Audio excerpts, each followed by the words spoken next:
for Research and Policy Studies. I welcome you all, guests, colleagues, and administration, and in particular, Dr. Abdelwahab El-Affendi, President Provost of the DI, Dr. Mohammed Al-Masri, CEO of the Arab Center, our deans, our esteemed guests. This is a symposium conceived by Dr. Abdelwahab El-Affendi when he was the Dean of the School of Social Sciences and Humanities, and that's why I'm going to give him the task of explaining where this is coming from.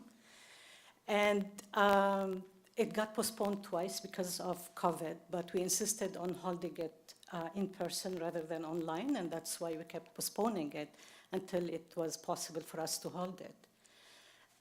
In the meantime, our colleagues at the Arab Center, especially the team at the Umbra Journal, were producing a special volume on settler colonialism, so we decided to combine our symposium and Umbra efforts together and conceived the title, Settler Colonialism, Indigeneity, and the Palestinian Struggle Against Zionism. And this is the broad topic of the events that will, or of the talks that will take place between today, tomorrow, and after tomorrow. I'm going to give the floor to my colleague, Dr. Muldi Al-Ahmar, from the Anthropology and Sociology program, but also the editor-in-chief of Umbra Journal, who will put this in a broader context before we invite Dr. Abdelwahab El-Affendi. Thank you.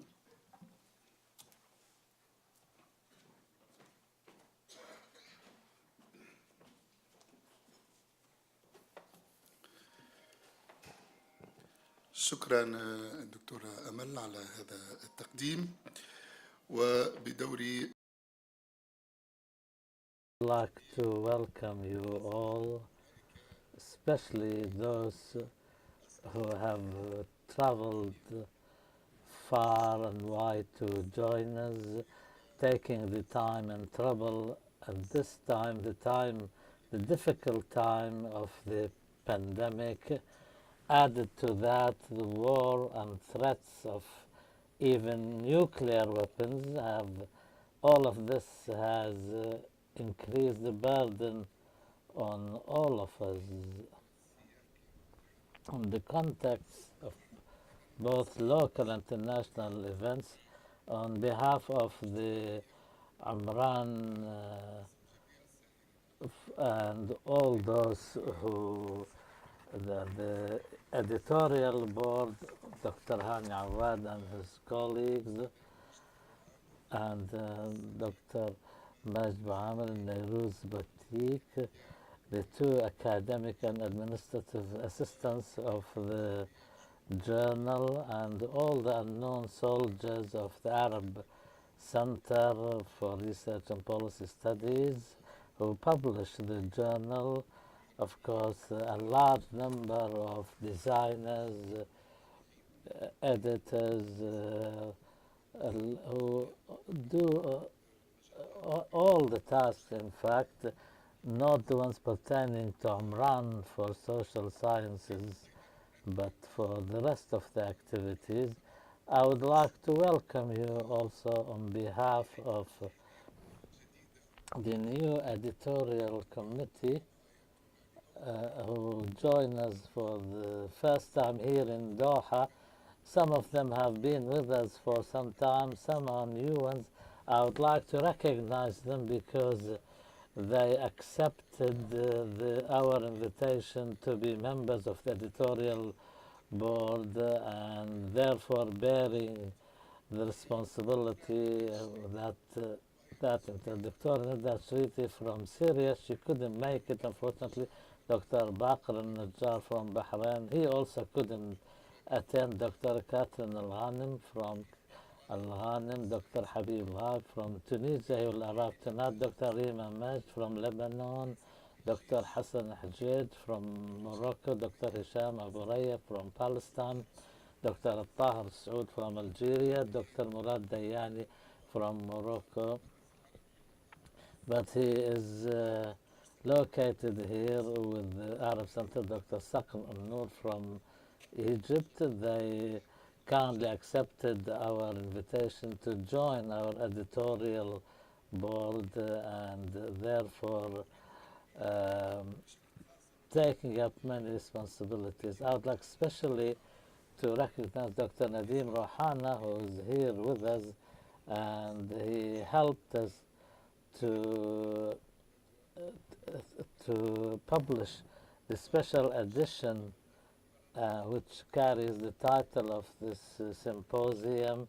I would like to thank him for all his efforts. I would also like to say that this symposium maybe will be the first time that collaboration between our journal and the Doha Institute for Graduate Studies, and I would like to thank Dr. Abdelwahab El-Affendi, the Provost, and Dr. Amal Ghazal, Dean, and Dr. Karim Makai for their kind cooperation with us to organize this symposium, the Umran for Social Sciences Symposium. So our thanks to all of them. I'll give you a brief idea about Umran and the symposium. Umran was established 2011 as an initiative by Dr. Azmi Bshara, and in the winter of 2012 published its first edition. It is a periodical published 4 times a year, quarterly basis, and enjoys a good following. Our mission is to make sociological, anthropological, scientific thinking is both possible and practiced in the Arabic language. At the level known internationally, we have not yet got that far, but our horizon is to make our journal of a standard that is known and respected in the world, in order to contribute to awareness raising in our societies through the changes that our societies go through. We open to all our participations reaching us. The title Umran was inspired by Abdurrahman Khaldun, who started a new discipline called Umran. If we try to simplify Ibn Khaldun's idea, in my opinion, will be as follows. Be aware that Umran, or the or civilizational change, has new phases because it emanates from a basic idea that explaining human life is not possible without revealing the social conditions, the deep social conditions which determine its directions. When this idea is presented in the 14th century in the direction of getting rid of all the other explanations and interpretations, I think this was a turning point intellectually in our civilization, even if it has not started a school of thought. Therefore, our journal concerns itself with these conditions and search into the idea of Ibn Khaldun. Until now we have issued 36 issues, and in 3 weeks the issue number 40, we have reached the age of 40, which is symbolic in the Arab Islamic civilization, reaching the age of 40. So I hope that we will achieve the leap that we aspire to. The Umbra Symposium is an annual event which we organize in one of the Arab capitals with the aim of academic and human networking amongst all those who specialize in social sciences, And like Ibn Khaldun says, or thought of, in fact, the Arab scientific um, community is in disarray, and we hope that through Umran, our journal, we can bring them together somewhat and provide the platform for them all to express their ideas and contribute to scientific research. And through this kind of networking, the journal until now, in addition to the normal issues, a number of special issues which focused on certain topics, in our estimation, without harboring any grand ideas or underestimating the work, we feel that we have contributed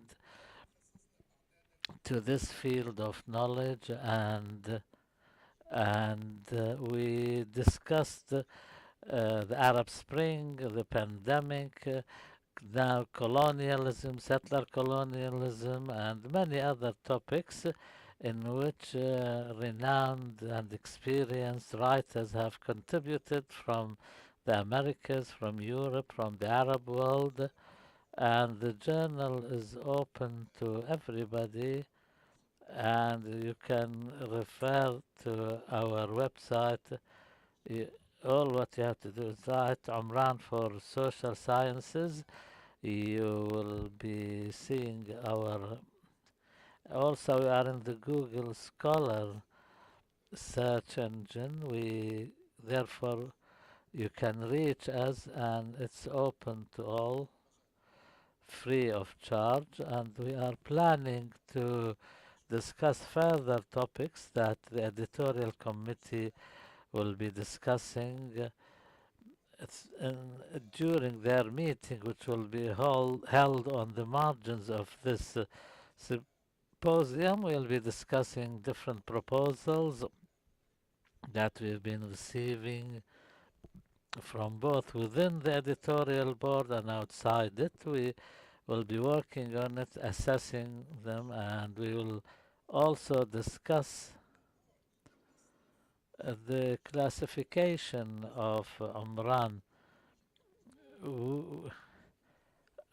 All other publications by the Arab Center have them. I'm talking specifically about Umran. At the Arab level, we have Arsif, which we are amongst the first, but we want to be of the highest ranking in the world because it's very important for the Arab researchers in their academic promotion, and it's another element in attracting members of the scientific community to join us.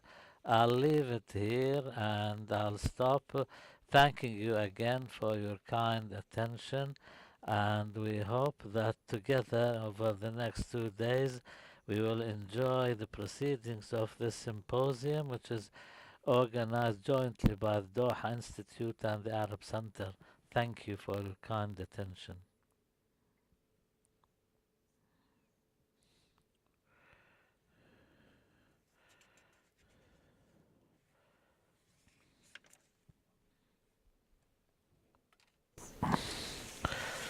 Part of what's in Arabic حوارات العصر, which is the centuries dialogues. It's part of the School of Social and Humanities, and that was established by Dr. Abdelwahab El-Affendi, as I said, when he was the dean. So I'd like to welcome you here as the president now and our provost to discuss how you started this and the title you envisioned for this year. Thank you.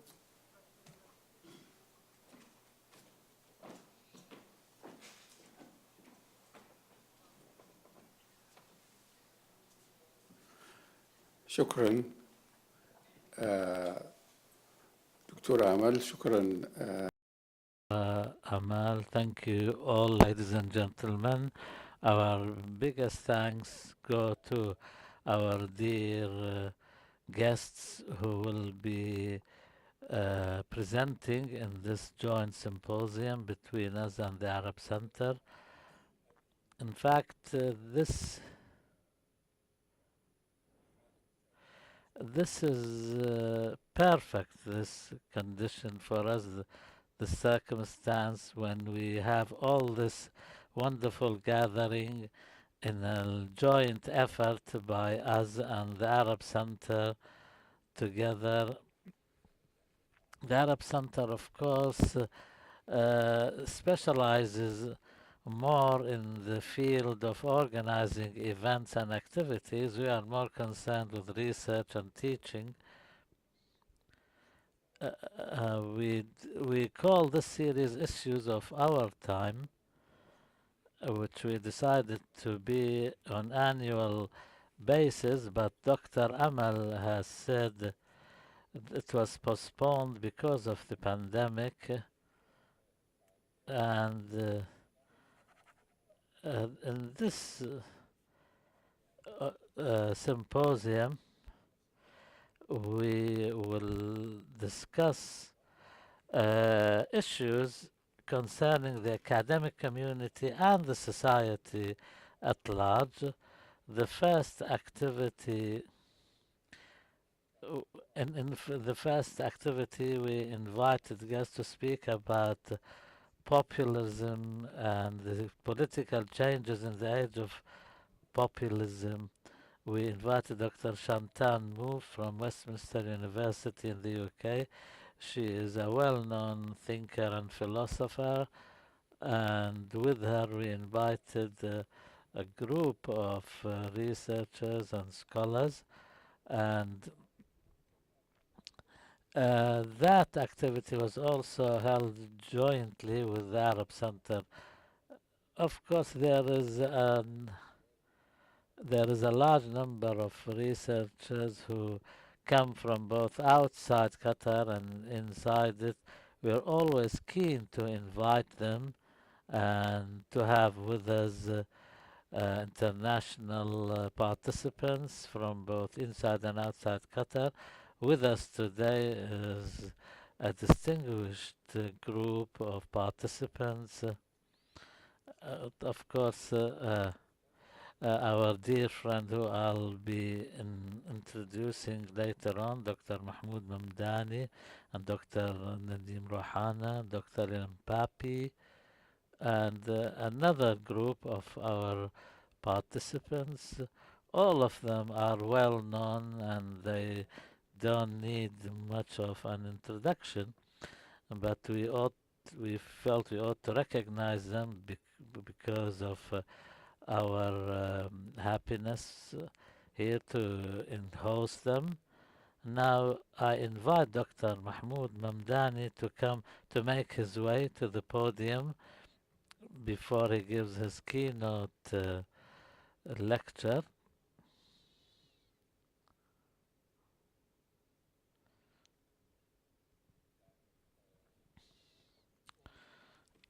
Dr. Mahmood, of course, is a dear friend.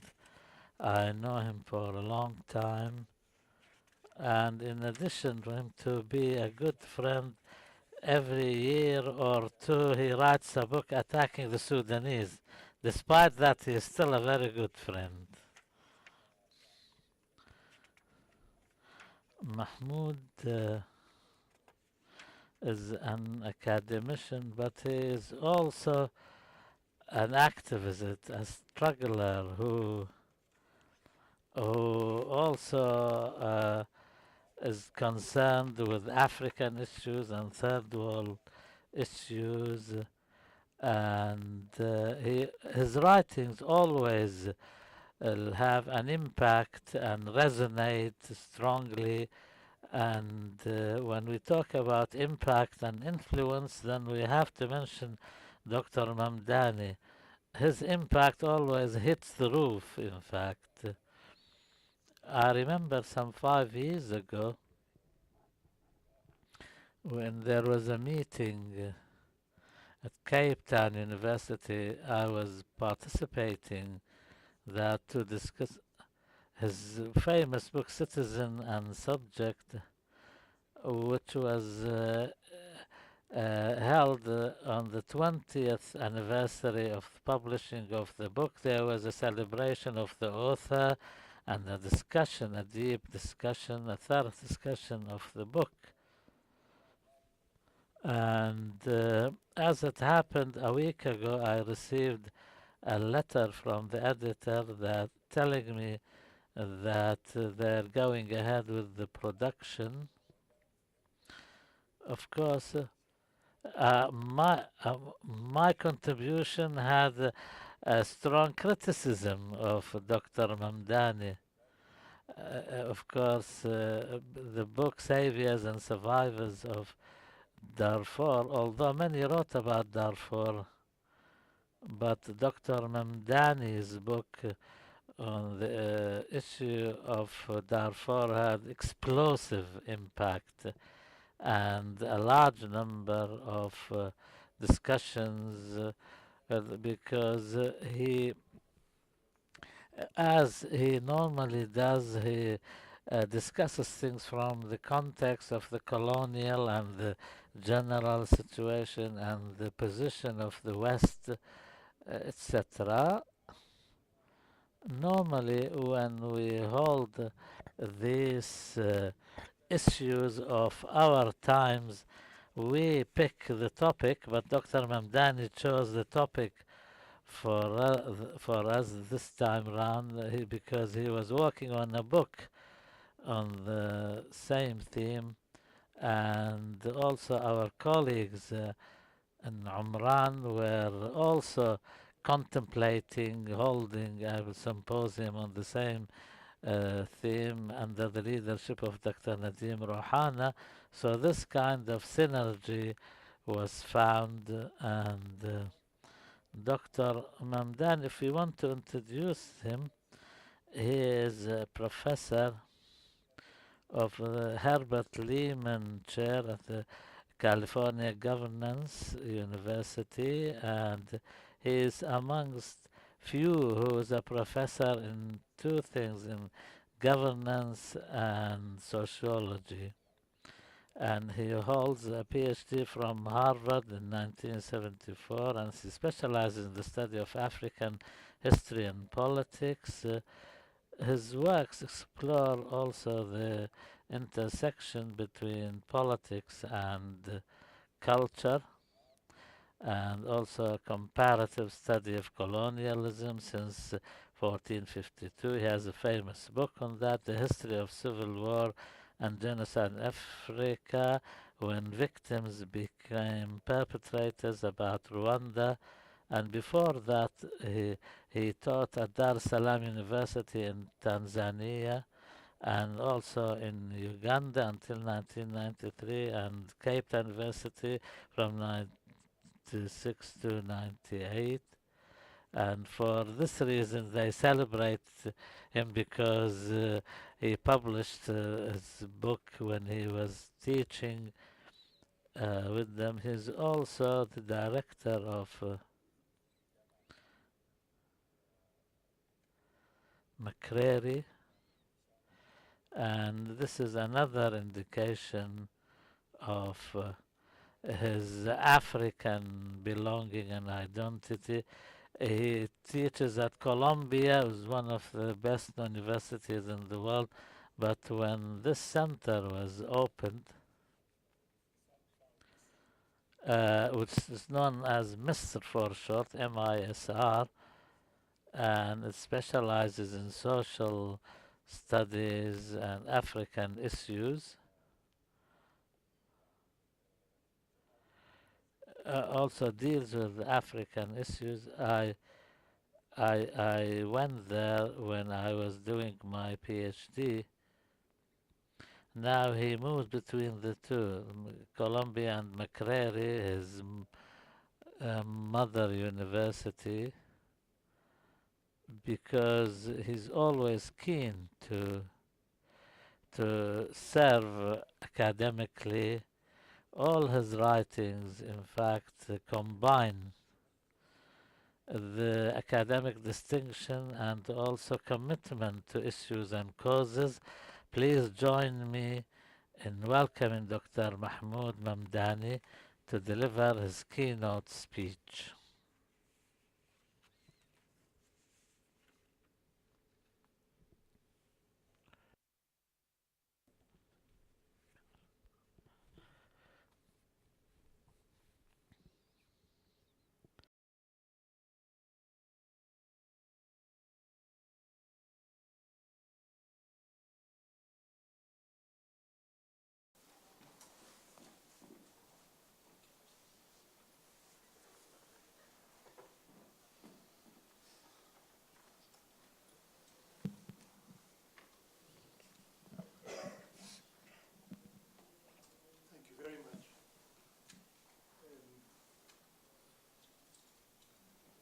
Thank the organizers.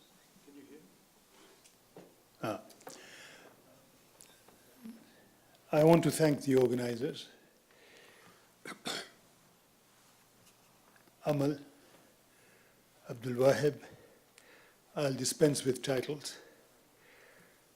for inviting me to what I think is a very important occasion, at least for me, because I've never really had the privilege of a 2.5 or 3 day symposium where my own book is a key reference point. I'd also heard of the Doha Institute for a long time and had been told by colleagues that it was an important institution to visit because it had a project which was not conventional. And if we were interested in decolonial thought, in looking forward to a future where intellectual scholarship would not just be a recycling of what has been happening around the world for the last few hundred years, then one of the places one ought to go to and talk to scholars there is the Doha Institute. The second reason I'm delighted to be here, when I looked at the program, I saw a number of names of people who I had heard about or whose works I had read, but who I'd never met. I guess that's a famous person. You know the name, but you haven't met the person. You could run into the person and not recognize the face. And I'm sure by the time we end this conference, there'll be many more reasons I would have been delighted to have come here. Now, this is an opportunity for me to think through my book, but not quite in the way I wrote it. More so, to think through it with a focus on Israel-Palestine. I joined the two to talk about the contemporary reality of the land and the people. Also, to think through Israel-Palestine as the most difficult challenge we face today, both intellectually and politically. And for me, the two are not separate. The intellectual and the political challenge are conjoined. And I'll try to explain that in this introduction. Mine is a book in political theory, but in a different kind of political theory, because my ambition is to ground it both intellectually and institutionally, both historically and institutionally. It is thus different from standard intellectual history. Secondly, my ambition is not to produce a blueprint. When philosophers write, political theorists write, they claim their ambition is to write about the good society. Their assumption is that a professor can sit in his or her own study and produce, out of the head and out of deliberation, reflection, a blueprint of the good society.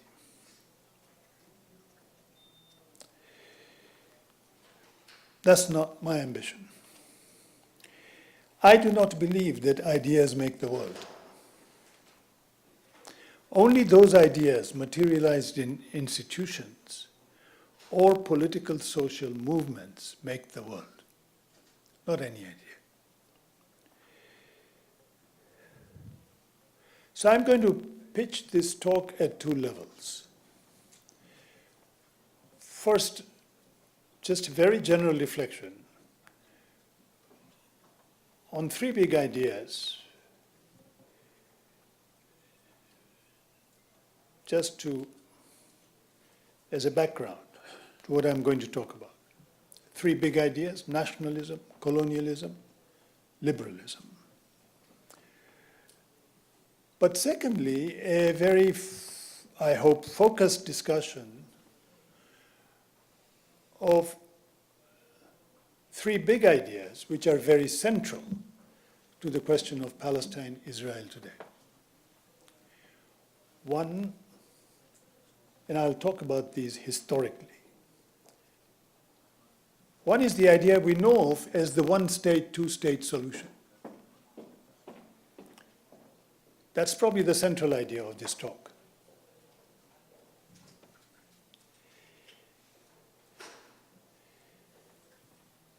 The second is how we think of violence, especially extreme violence. We've come to think of extreme violence in a very particular way. Since Nuremberg.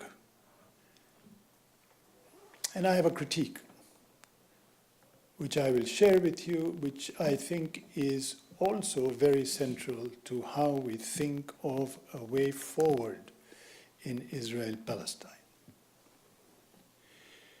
And third is the relationship between politics and culture. A central idea in modernity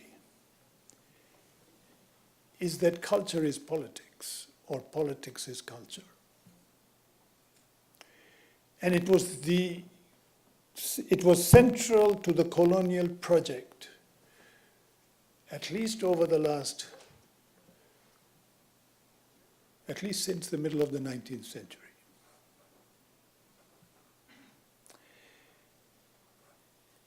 And I will discuss why we have to break from that notion in order to look for an alternative to either one state or two state.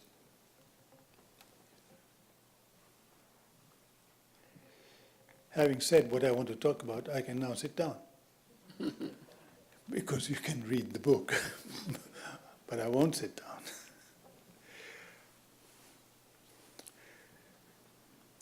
The standard liberal narrative on the nation state dissociates the history of nationalism from that of colonialism. The claim is that nationalism came first and colonialism came later. Nationalism was the good side and colonialism the bad side. In my book, which is titled Neither Settler Nor Native, I argued that nationalism and colonialism were born as twins, and that if we want to identify their date of birth, that date should be the birth of the Iberian state and the beginning of the conquest of the Americas, 1492, and not the date of the signing of the Treaty of Westphalia, 1648.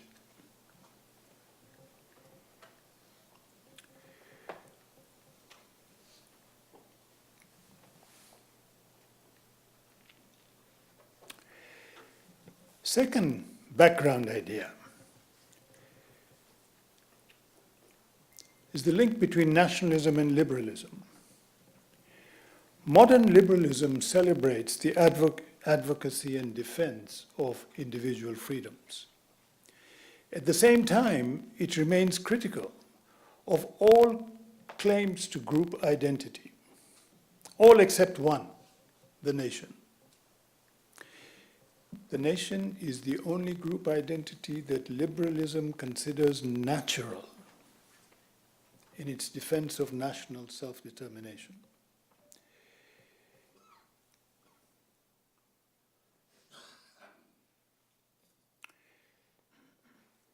I distinguish between two phases of the nation-state: the non-liberal and the liberal. The nation-state was born in Iberia in 1492. Its agenda was summed up in a single slogan: one country, one people, one religion. This state project set fire to relations between majorities and minorities within its boundaries, setting in motion processes of ethnic cleansing, specifically of Muslims and Jews.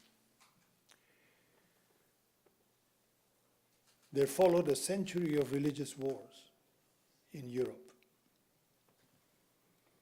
This was the first phase, the non-liberal phase of nationalism, ethnic cleansing, wars between Protestants and Catholics, what they call a 100 Years' War.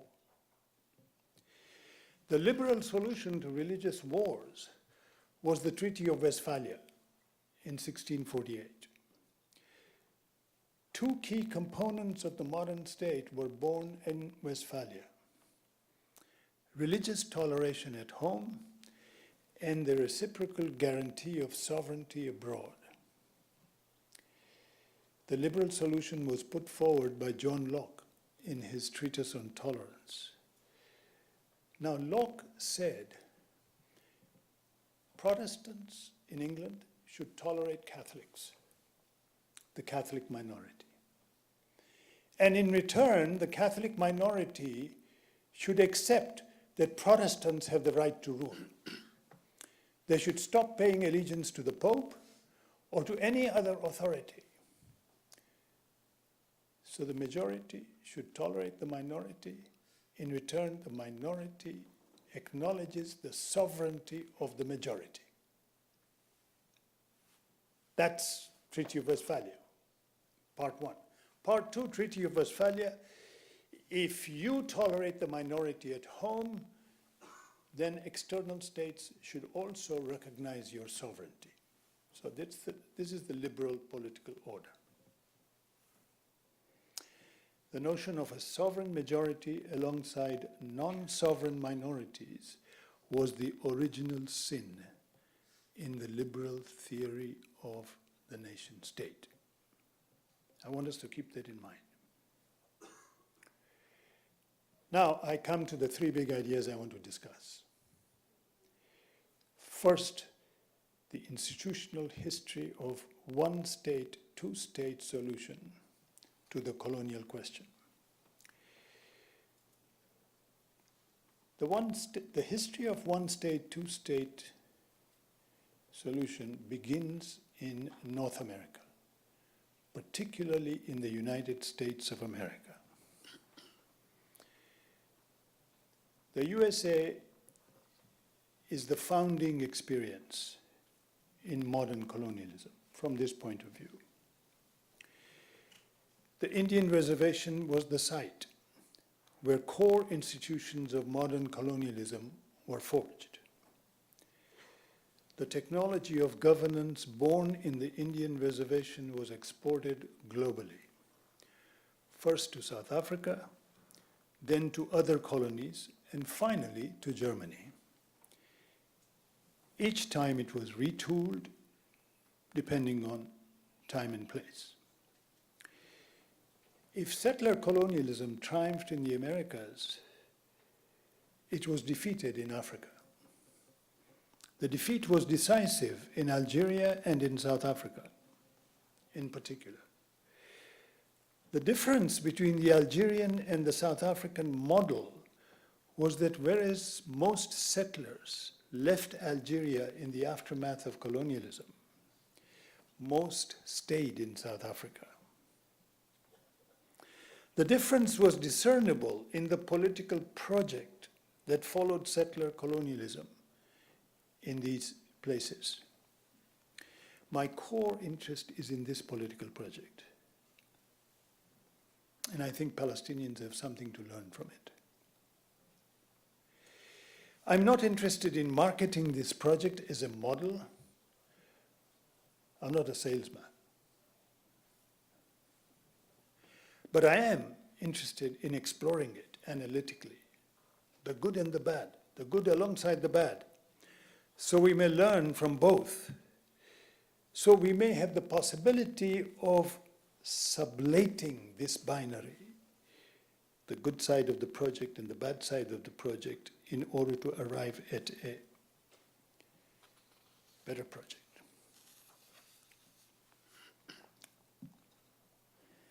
So in my book, Neither Settler Nor Nation, I ask, what is transportable in the South African experience?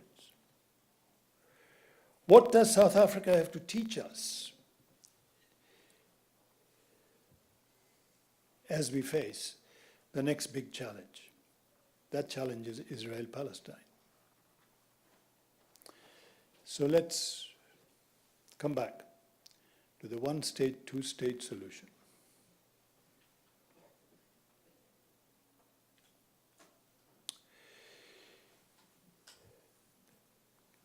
The US is founded on the oppression of two major groups: the colonized Indian and the enslaved African.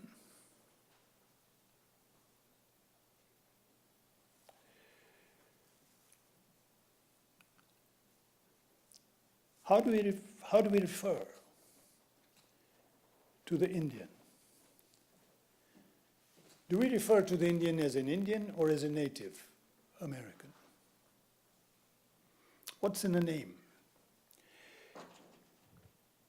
The museum dedicated to pre-Columbian civilizations in Washington, D.C. is called the National Museum of the American Indian. It's not called the National Museum of the Native American. Why not? What difference would it make if we were to call this museum the National Museum of the Native American? To be native to the US, Indians would have to be acknowledged as founding members of the polity we know as the United States. But they're not. The US Constitution actually considered Indians not only as outsiders to the US polity, but also among its hostile enemies. Hostile is a word in the Constitution.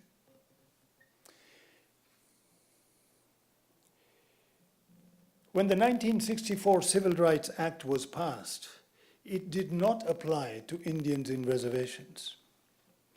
Instead, a separate Civil Rights Act had to be passed in 1968. The two acts are not the same. The 1964 Act is constitutionally binding, whereas the 1968 Indian Act is only advisory. Reservation Indians are not and have never been rights-bearing citizens of the US in a constitutional sense. There were no reservations in the US. There were no reservations before the United States. The reservation was a creation of the United States. The reservation, we all know, is geographically within the territory of the United States, but it is not part of the polity we know as the United States. Indian reservations are not part of the sovereign state we call the United States. According to the Supreme Court, they are domestic dependent nations, like the West Bank. The term Indian tribal sovereignty masks colonial domination. Legally, reservation Indians are wards of Congress. Reservation authorities are overseen by a vast federal bureaucracy known as the Bureau of Indian Affairs. The BIA is no different from the colonial bureaucracies that governed any indirect rule colony in Africa. The Indian reservation was part of a two-state solution. The two-state solution, a sovereign state alongside a non-sovereign protectorate, was Lincoln's contribution to the second half of the 19th century. Lincoln claimed to provide a permanent solution for Indians who had survived the genocide. Now I turn to African slaves.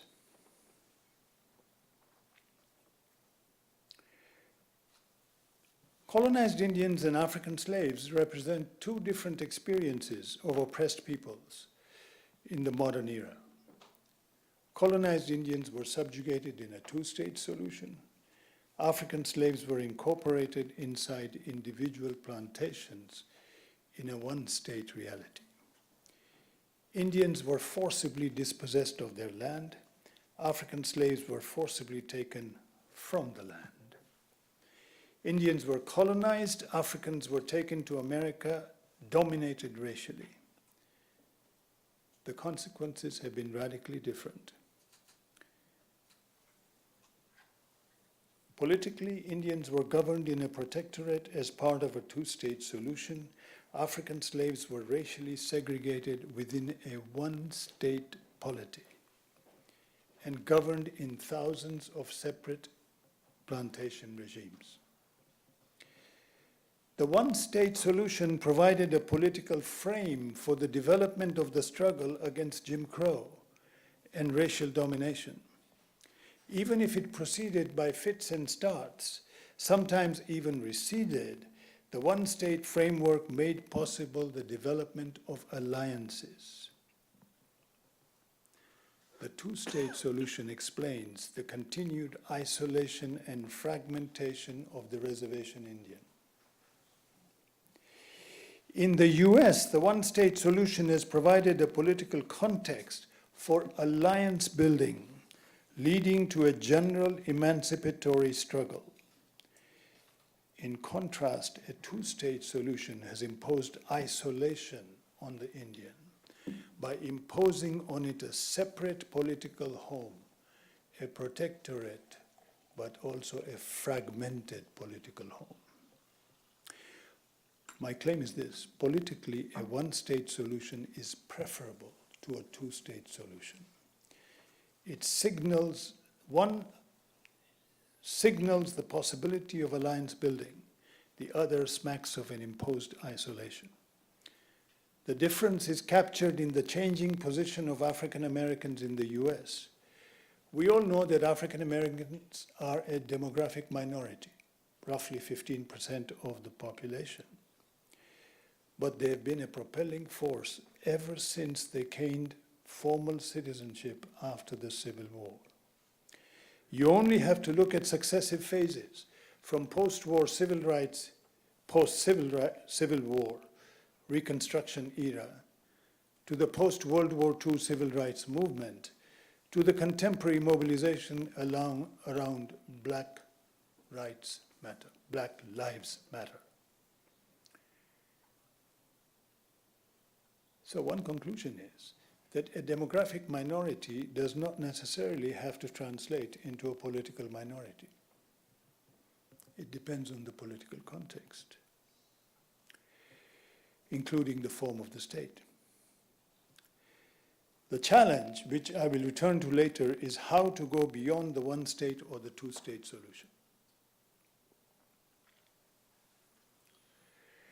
I want to come to the second big idea, which I want to put before you for a general discussion, I hope, at some point.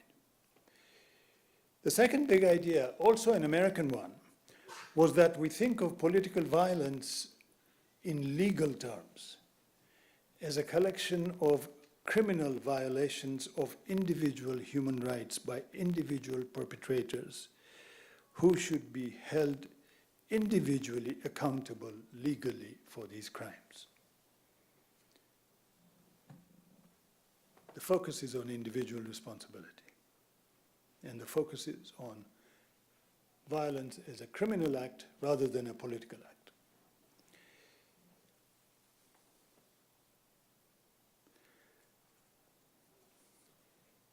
The American lesson was learned by Germany. First Hitler, and then post-Nazi Germany.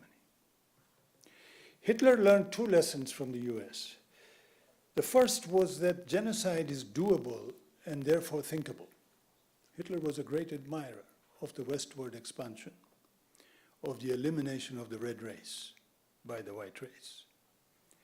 Hitler also learned that citizenship can be differentiated and you can have different classes of citizens. First class, second class, third class. As with white Americans, then Puerto Ricans, then African Americans, then Indian citizens after 1921. Hitler appointed a committee of lawyers to study American citizenship laws. This background preparation led to the drafting of Nuremberg laws. This learning process has been documented in some detail by James Q. Whitman of Yale University in his book, Hitler's American Model.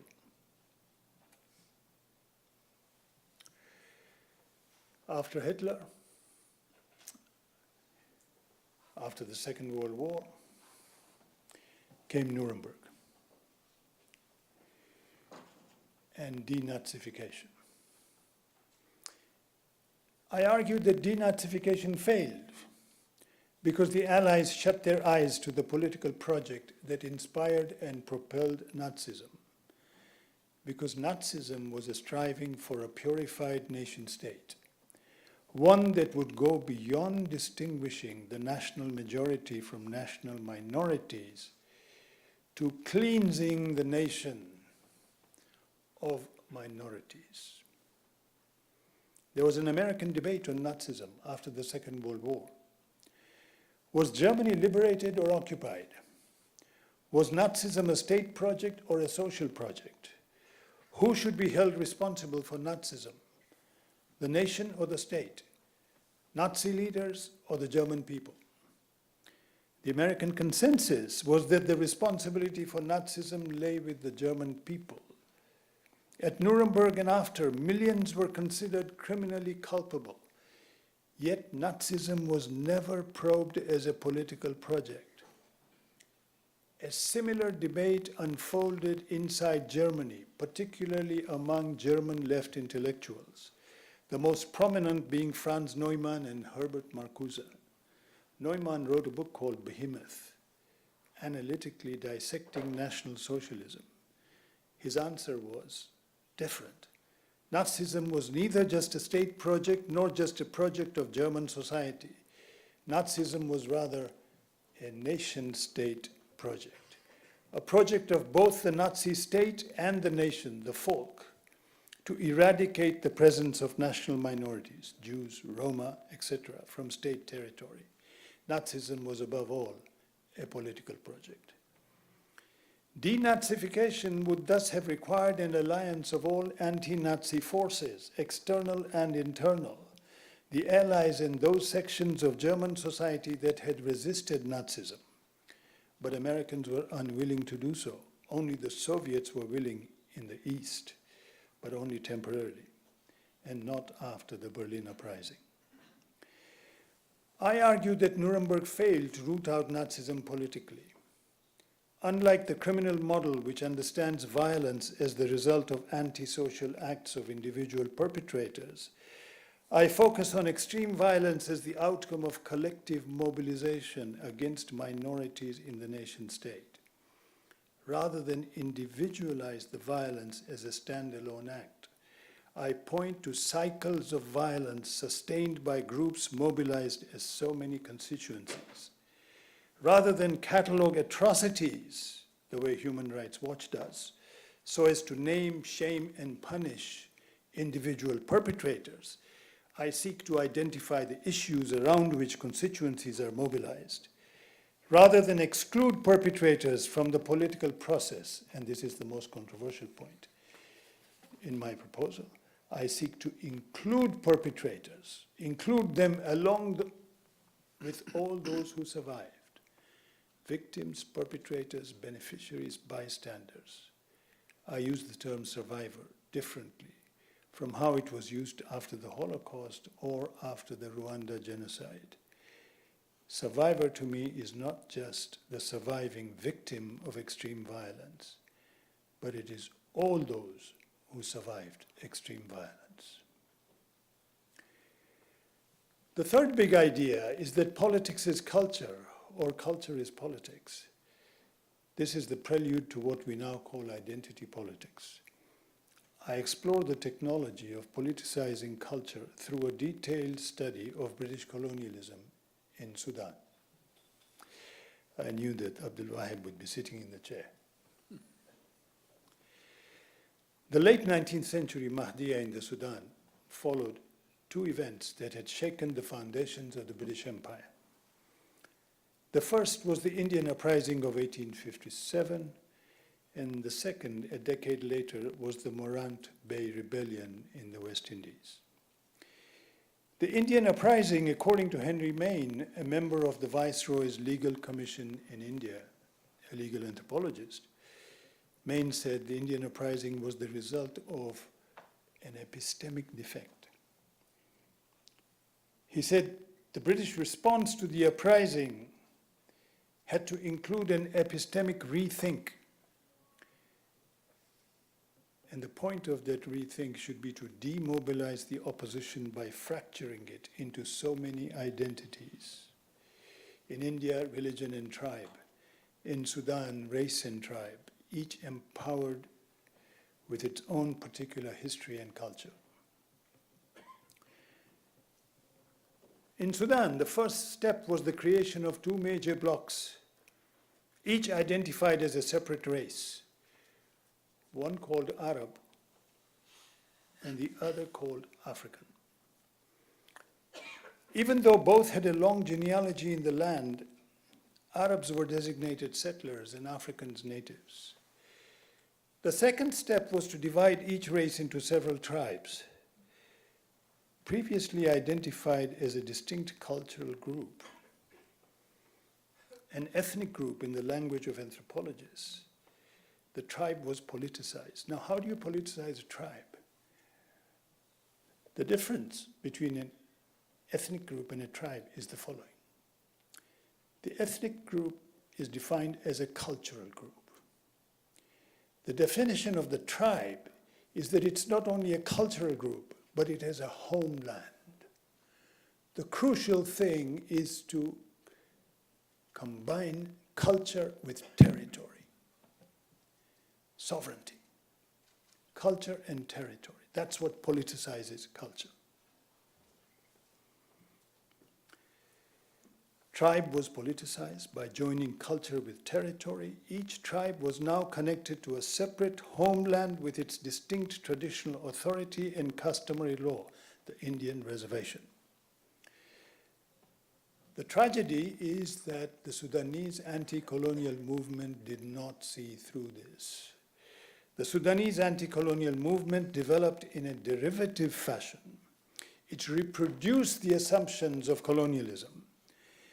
It embraced the language of nation, and by doing so, the anti-colonialists now described their struggle as nationalist. Their objective was to set up their own nation through national self-determination. The question thus arose, who is the nation? Who is the self in self-determination? Is the nation Arab? Is it Islamic? Is it African?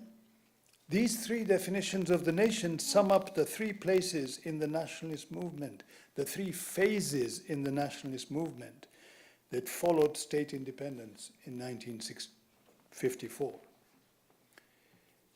The person who came closest to breaking through the nationalist web was John Garang. Garang argued that Sudan was both African and Arab, that Arabic was a language-based identity and Africa was a place-based identity. He called for a new Sudan, a state that would acknowledge both Arabs and Africans as its citizens. Garang's political project seemed to die with him when he was murdered. Those who replaced him in the SPLA called for the division of Sudan into two homelands, one for Arabs, the other for Africans, backed up by a coalition of Western states, the US, Britain, and Norway, known as the Troika. The project gave birth to an independent South Sudan, which in no time disintegrated into fighting between different tribal militias, each making a claim to its own tribal share of offices, state offices, and resources, ending with the demand for a tribal homeland, turning South Sudan into a federation of so many tribes. Faced with this unanticipated catastrophe in the aftermath of a much celebrated independence, the African Union set up an independent 5-person commission of inquiry. The commission produced 2 reports. The majority report reproduced the logic of Nuremberg. It denounced the violence as criminal and demanded that individuals be held responsible for it. As always with the discourse on criminal justice, the assumption was that the state cannot commit a crime. You will never see in human rights discourse, until now, Russia, Ukraine. Before this, a state could not be accused of crime because the state and the law of the state decides what is a crime, what is not. By definition, the state cannot commit a crime. Even in Russia, the demand is that Putin be held responsible. Individuals in the state can be accused of committing a crime, but the state cannot be accused of committing a crime. I authored the minority report of this commission, asking that the only way to arrive at an effective antidote would be to think the violence as political, to think of the violence as an outcome of the particular form of the state, in which case the solution would be to rethink the state as other than the nation state.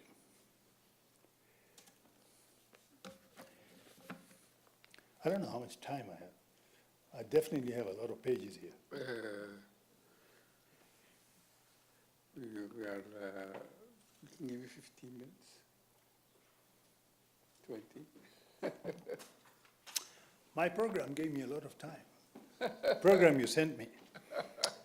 So I'm just half done. So what do we do? Because I haven't even begun to discuss South Africa and Israel-Palestine.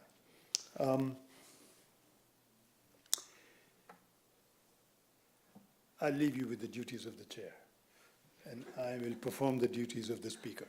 Okay.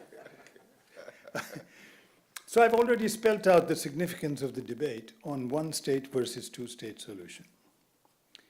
One state would be akin to direct racial domination, whereas a two-state solution would create a protectorate and lead to indirect colonialism under Zionist rule.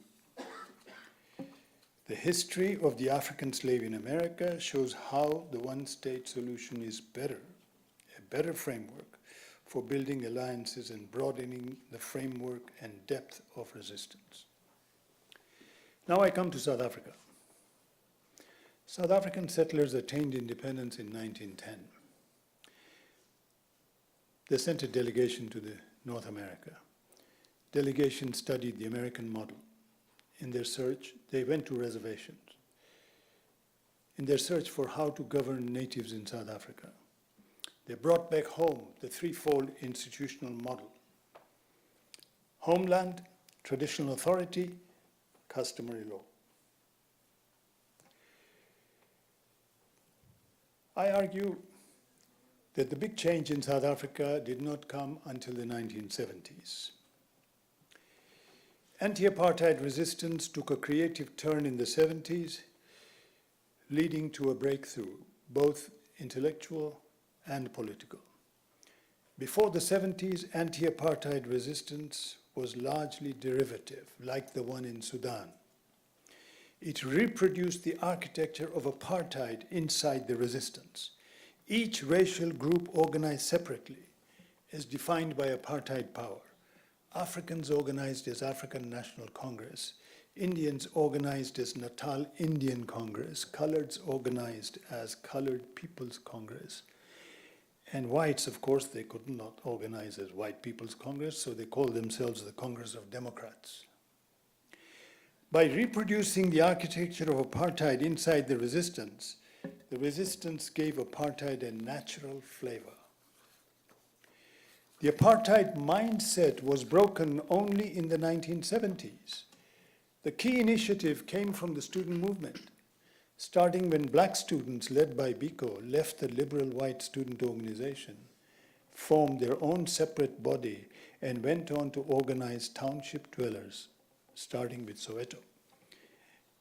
But that's not the only story. The other story, not told, is that the radical white students left in a wilderness turned to organizing hostel workers on the fringes of African townships. Out of this was born an awakening that white and black are political identities, and this identity is historical, not natural. Black, said Biko, is not a color. If you are oppressed, you are black. There was nothing inevitable about the impact of black consciousness on the anti-apartheid struggle. BC, black consciousness could have led to a nation-state consciousness, claiming that South Africa is a black nation, a nation of the black majority, with whites as minority, Indians as minority, coloreds as another minority, thus essentializing black as a trans-historical identity. Instead, it led to a rethink in non-racial South Africa. Afrikaners too made a journey. I'll skip that journey, prompted by the chair here. The South African moment was born in the 70s and 80s. There was a threefold shift in vision, and this is crucial in terms of how we think of Palestine. First, from opposition to apartheid, the anti-apartheid movement looked for an alternative to apartheid. Rather than just turning the world upside down, it dared to think of a different world. What is the different world in Israel-Palestine? What is the world that is not just the present order turned upside down? That's question one. Second, from the state of the majority, the national majority, the black majority, the movement looked to create a state of all the people. Is this Azmi Bishara's notion of Israel as a state of all citizens? Or is it something more than that? I want you to think about that too. Okay? Finally, it distinguished between whites and white power. Rather than opposition to whites, it went on to oppose white power. So what does it mean? To oppose Zionist power, but not equated to opposing Jews. What in practice? In practice, I'm interested in that question. What's the difference? 1994 was the birth of a new political community. It was not a rupture into two separate communities. If you had said that perpetrators could not participate, Only victims can participate in the negotiations. The automatic result would have been the birth of two political communities, African and white, victims and perpetrators, right? How do you maintain one political community? How do you redefine it? Huge challenge. Let us not forget that in 1994, Afrikaners divided. A minority of Afrikaners wanted a homeland, an Afrikaner homeland where they would have their own state inside South Africa. The political community that did emerge in 1994 was that of survivors of apartheid, not just victims who survived, but all survivors. I suggest we approach this moment, 1994, in more of an analytical than celebratory mode. At this stage, I want to point out two aspects of the anti-apartheid movement in 1994, which was marked by two contesting visions.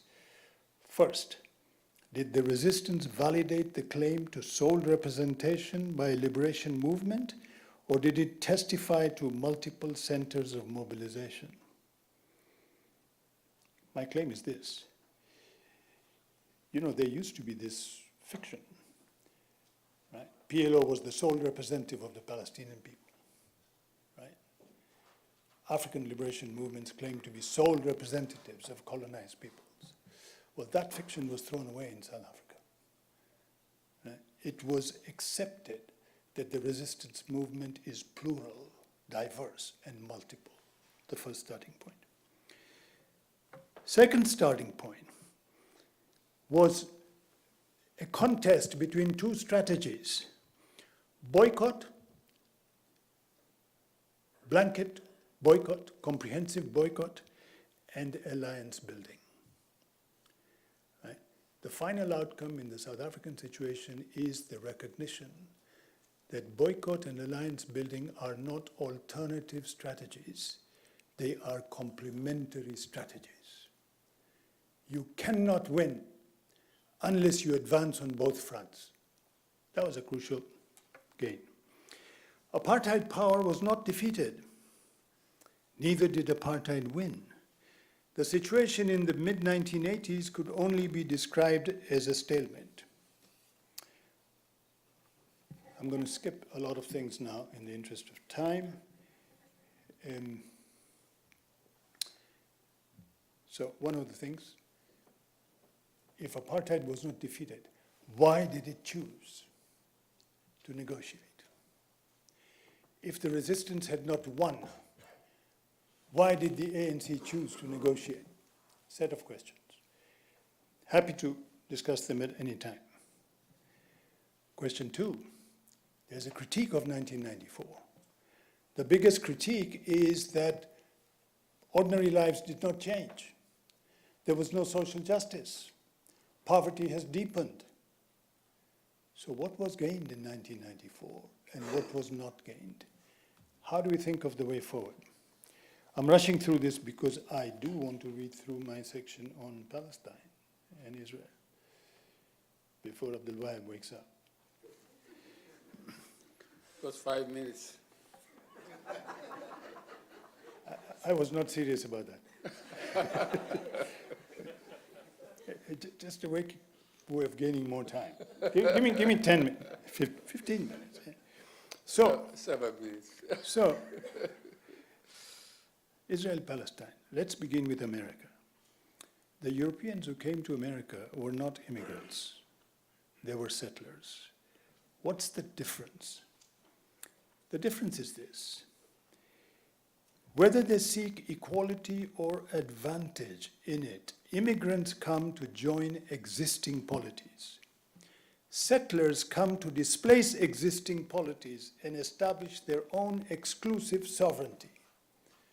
The difference is not in the marketplace. Right? The difference is in the political domain. Settlers want to establish their own sovereignty. Are Jewish people in Israel settlers or immigrants? In my view, the Jewish population of Mandate Palestine belonged to three groups. There were those who had never left the land. They were amongst its natives. There were those who returned on a pilgrimage seeking a religious homeland. They were content to be part of the existing polity. This was the first aliyah of immigrants. Finally, there were those who wanted they wanted their own exclusive polity, a Jewish nation-state in place of the existing polity. They came in the second and third aliyah. These were the settlers.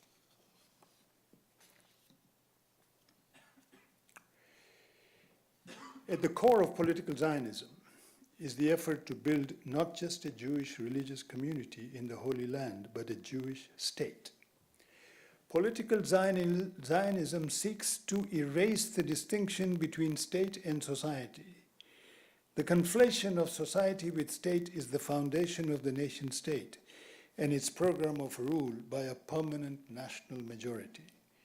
The nation-state may call itself a democracy, as Israel does, but this majority is not determined through political contestation. Rather, the majority is defined pre-politically, as it is the nation itself.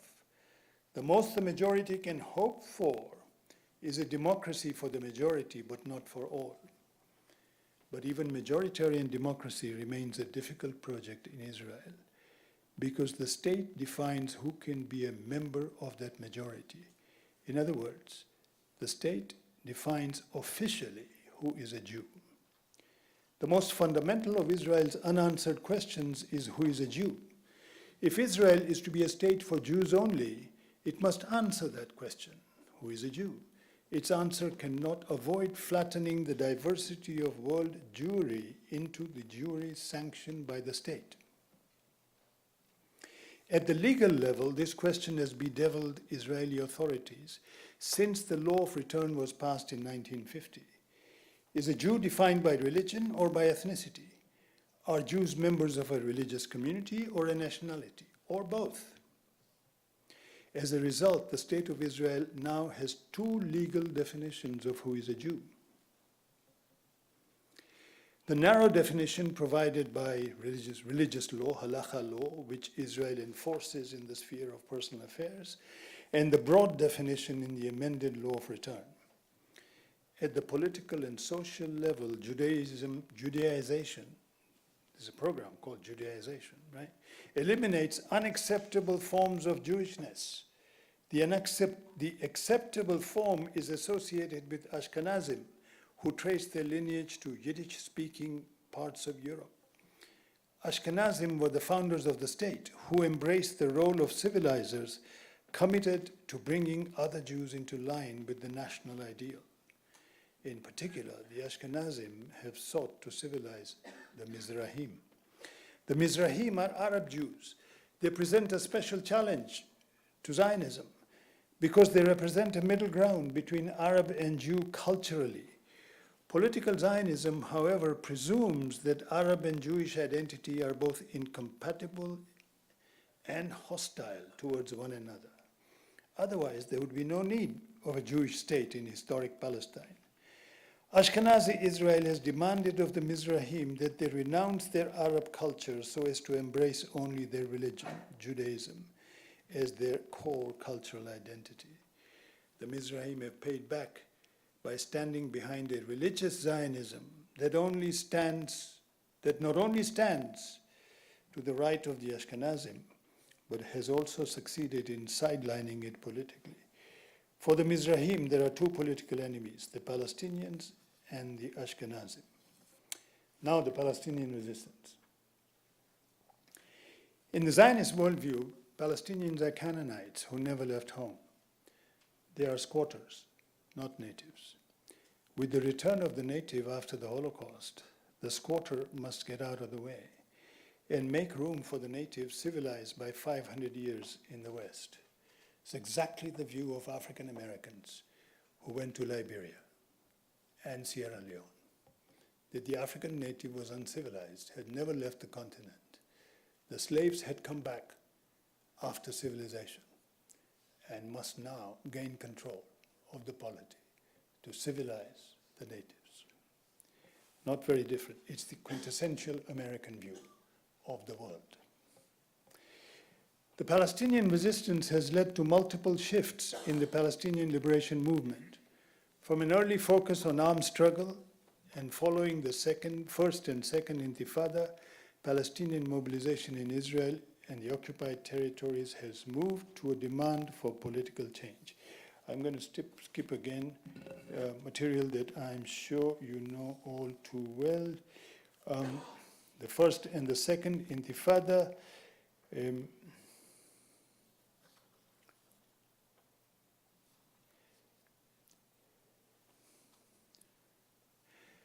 The success of the second Intifada led to mobilization under Balad, a political party then led by Azmi Bishara, a Palestinian member of the Knesset.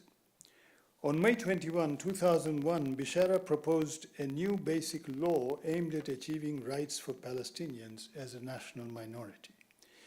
The stated purpose of the bill was to enshrine in basic law the status of the Arab minority in Israel as a national minority entitled to collective rights and complete civil equality, end of quote. This first bill was still within conceived nation-state framework, accepting the distinction between the majority and minority nations as politically salient. It was calling on the Jewish nation-state to tolerate the Palestinian minority in classic Lockean liberal fashion. In the months that followed, Bishara presented a platform in the 1996 elections, followed by another bill countering the false claim that Israel is a democratic state. It did so by asking the Knesset to rewrite the assertion in its basic law and instead affirm that Israel is, quote, a state of all its citizens. Whereas Bishara's first bill sought equal rights for the national minority, now he was asking the Knesset to reject the idea that Israel is a nation state, a state of the Jewish people, explicitly thereby negating the existence of both the national minority and the national majority. Now, since I wrote these lines, I've learned that many Palestinian colleagues, scholars, even Mr. Bishara himself, do not agree with the account I have just given. But I don't claim to have presented a neutral narrative of facts. It's an interpretation of facts. I'm happy to listen to alternatives and to critical responses. After all, I'm here to learn. Over the past decade, Palestinian politics has moved from an engagement predominantly internal to one predominantly external. The internal engagement called for a state of all its citizens as a counter to the Zionist project for a Jewish state. The external engagement takes the form of an international boycott of the Israeli state and society under BDS. To the extent that BDS calls for the de-Zionization of the state of Israel, there is reason to give it enthusiastic support.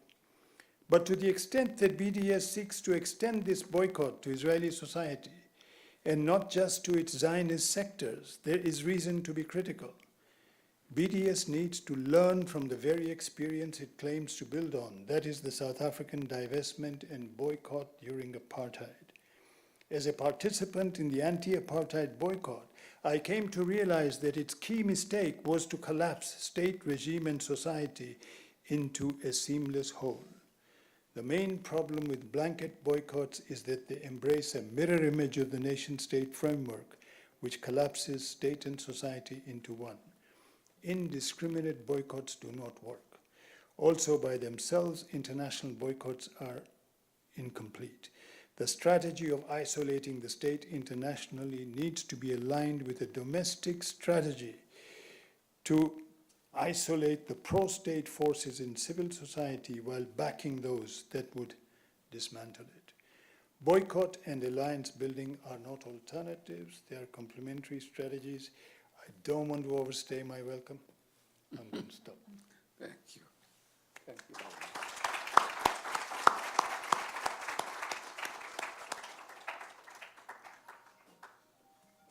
Thank you, Mahmoud. Very interesting, many themes. Maybe one argument. I think I will open the floor now for questions and challenges, comments.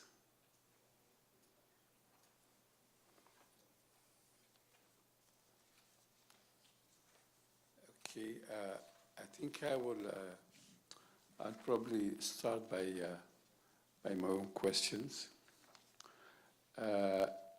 Would you say that Israel is similar to America, or maybe similar to the Aragon kingdoms, in the sense that their objective as a religiously constituted state is actually ethnic cleansing? They don't want either to enslave or even to convert the Palestinians. I think the Iberian example which you gave, they were happy if the Jews or Muslims converted, then they will accept them as citizens, since it was a religious state. But I don't think the Jews will even accept if the Palestinians decided to say, okay, we are Jews. They also will not tolerate them. So that's maybe a model which is a bit more challenging than even the worst example you have given. Yeah. Do I? Yes. Is the microphone on? Yes, No? also. Can you hear me? Yes. Yeah.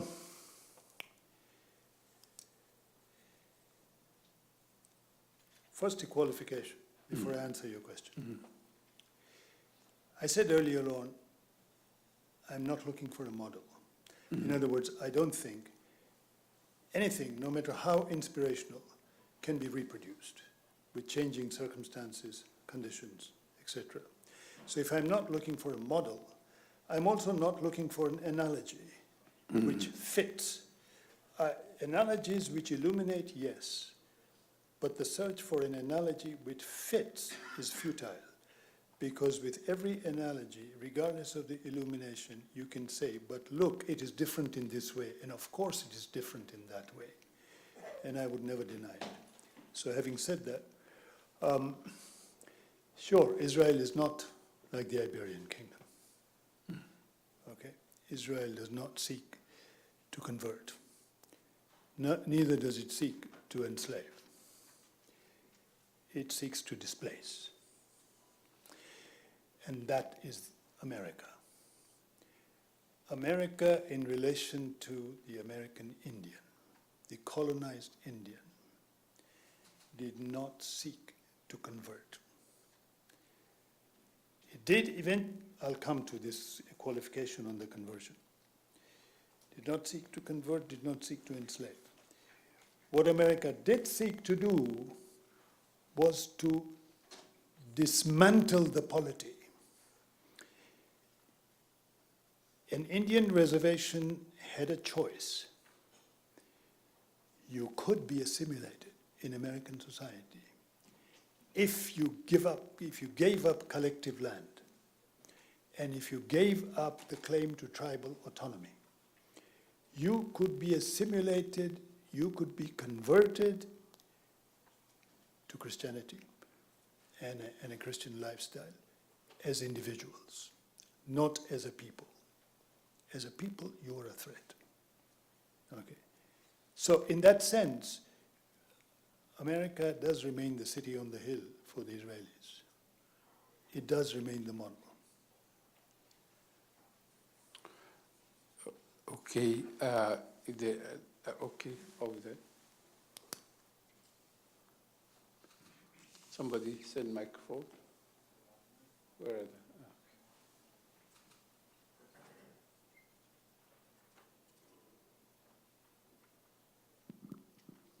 Thank you. I just have a quick question, maybe like a quick thinking out loud of this. When we are comparing I'm sure it's not, we're not talking about comparing analogies or trying to find out a new way of thinking, but regarding the matter that the situation in Palestine, now it's more escalated than just a fight inside a a state, as was in South Africa or in America, there's multiple layers in this state now. There is West Bank, there's the Arabs and Israel, and there's two types of colonization, depending where you are stand in this kind of land. How we can think of this new factor that is still there from after the PLO was recognized as after Oslo? Sorry. First, if the speaker can introduce himself. Can you introduce yourself? Mohammed Khamis from Al Jazeera. From Al Jazeera. Al Jazeera. Well. You could only find me to answer that question. It's all right. So let me be sure I got this right. Okay. What I understood you to be saying is that the situation in Palestine is different from that in South Africa. And it is different in the sense that there is not one kind of colonialism, there are several kinds of colonialism, resulting in fragmentation of the Palestinian population. Okay. So that remains the ideal of all colonialism. Okay. That's the lesson colonialism learned after the mid-19th century. It's the lesson it learned after the Indian Mutiny and after the Mahdiya in Sudan, which is give up the civilizing mission. Because the civilizing mission unites the natives, gives them a common consciousness of people who have been excluded. And that's what happened in these instances. Now, harness custom and present yourself not as civilizers, but the opposite, as those who are here to preserve custom. But make sure that this custom is modernized. And make sure that you identify for each custom, you identify separate customs, not one custom for all natives, separate customs, and for each custom, a single customary authority with the traditional right to define what is custom. So you've defined your allies. You yourself have defined your allies. Now in South Africa too, look, there were Bantustans. They created Bantustans with a Bantustan leadership and a claim to a nominal sovereignty. The rural areas belonged to the Bantustans. The urban areas were inside South Africa proper. The population was half. Okay. In South Africa, there were Africans, Indians, coloreds, these three groups. Biko created a group called Black Consciousness and changed the meaning of black to include all those oppressed, Africans, Indians, coloreds. The latest uprising that followed the last invasion of Gaza put us on a different trend of bringing together previously fragmented groups with whatever problems, etc. Right? But what I'm saying is that South Africa is different, but not totally different. Same issues in different contexts, different ways, but not very different. Okay, any other questions from the floor? Yes, up there.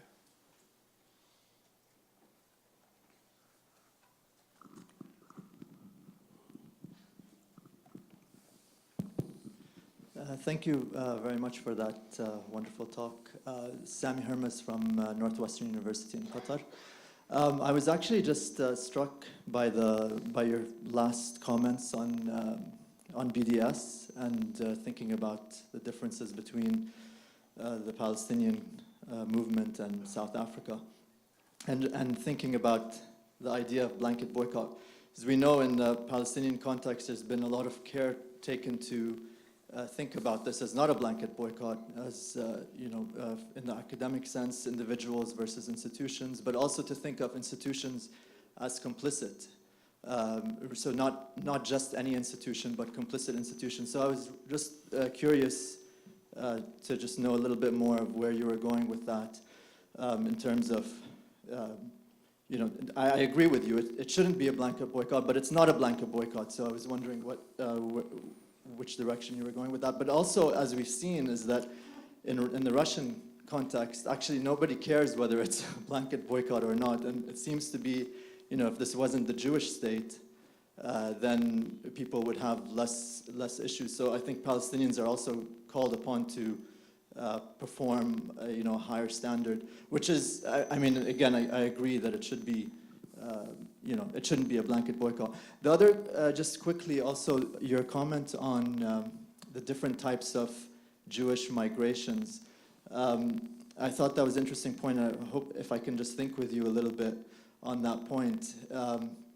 It seems to me that when people are coming to this nation, even to the US, for example, do they come as settlers, or do they become settlers in sort of ex post facto, like once the state is created? Once, for example, Israel becomes a state, then all Jewish people who come to the state, who came before, become de facto settlers, versus a family that comes made the migration in 1901, for example, maybe coming to that state, not necessarily to displace, but just to live, right? And then they become settlers. So I was interested in those designations, the different types of, when does someone become a settler?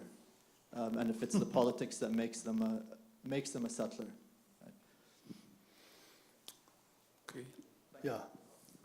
Okay.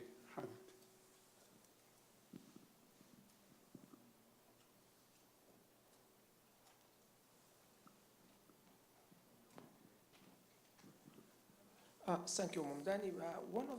One is a question and the other one is a bit of a comment. My understanding of the ethnicity and the ethnic groups. Ethnic group is a coalition of the tribals that are inhabiting in one area or in one region. And probably one of the issues of the marginalizations and exclusion, it could trigger grievances, of course. But you didn't talk anything about the natural resources, access to the natural resources, not about the territory. If the territory have no resources, tribal have no power at all. But when there are the natural resources there, then that could be triggering some sort of more of an active political engagement and could trigger a crisis. The other thing that I have is regarding the digital age. Now we have a newer generation who are transcending the tribalism, transcending the geography and the locations. Given that this new trend, can you able to predict what is the future of this state, whether that's Israel or any other state that is based on ethnicity? Can they survive? Okay. Can I add another set of questions about your Nuremberg point? Three, actually, questions. First, as far as I think I'm not an expert on these trials, but what I recall is that the Nazis in Nuremberg were convicted of waging an illegal war, an aggressive war. They did not actually, they were not convicted as on the Holocaust or anything else. They were, the main charge was that they have waged an illegal war, which is now the main accusation against Russia in Ukraine, that you waged a war against a sovereign state without justification. Secondly, you seem to imply that in South Africa they have proposed an alternative to Nuremberg, but not completely, because Nuremberg tried some people and did not try everybody or every Nazi. They condemned the Nazi regime, but they did not try everybody. They tried only a selected group. In South Africa, they also did partially do that in the reconciliation, Total Reconciliation Commission. You have to come and admit your guilt, and then you are forgiven or tried. And if you do not, and then you'll be tried. So they did not depart that much from the example. Thirdly, what are you proposing in the case of Palestine on this regard? Do you say that, for example, the Israelis should be not tried or not held accountable for what they did? Although I don't think even the Palestinians at any point said that let us have trials for the Israelis, because they don't have yet got a state or a court to try them. So at the moment, the challenge and the request and the demand at this moment, since the Oslo came, was just, okay, leave us, let us have two-state solution, let's have our part of the land, and we will not do anything to you. So I stop here. Okay. Shall I start with you? Start with I start with what everybody remembers. Yes. Okay. Yes. Otherwise, everybody will forget Okay. what you said by the time I answer. Okay, good. So, sure, you're right. The Nazis were tried on 3 counts, but not on the count, Holocaust was not part of it. And waging an illegal war was part of it. And it caused the greatest dissatisfaction amongst the Allies, because the French said, well, what's a legal war? An illegal war is a war you lost. The war you win is a legal war. And I mean, there was no agreement on it. The Americans pushed it through. Okay. And we'll have the same discussion on Russia and Ukraine, I think, as time goes on.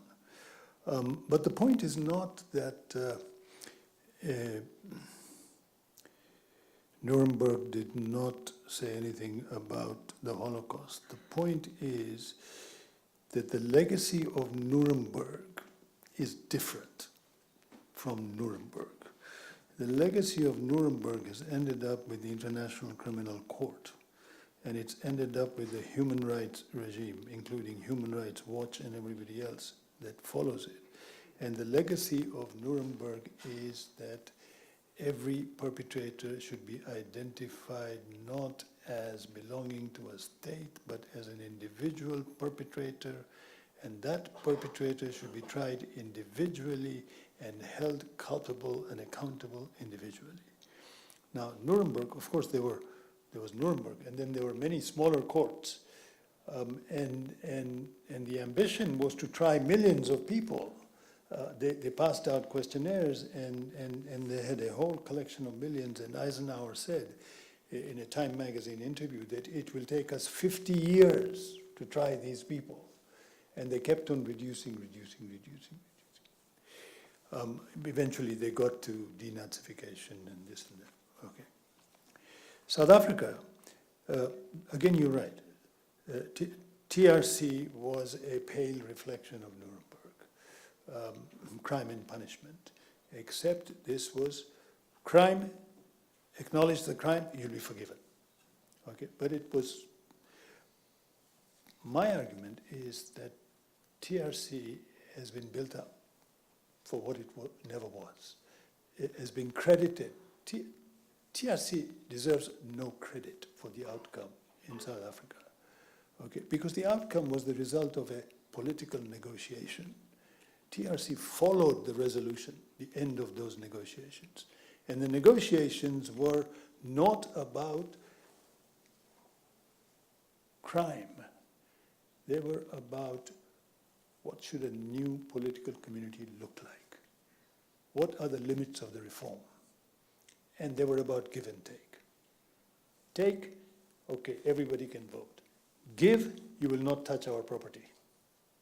That was the give and take. Okay. And what do we want Palestinians to learn from it? Exactly that. And the Palestinians have learned that, which is, as you just summarized, that actually we are not interested in trials of individual Israelis. The problem is political. Problem is political. We need our land. Differences over what our land means, but everybody agrees that we need a political solution.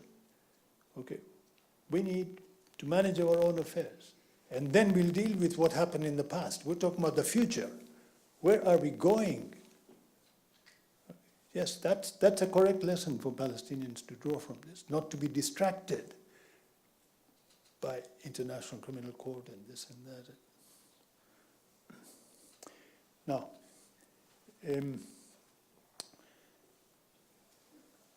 BDS, blanket boycott. Yes, I agree again.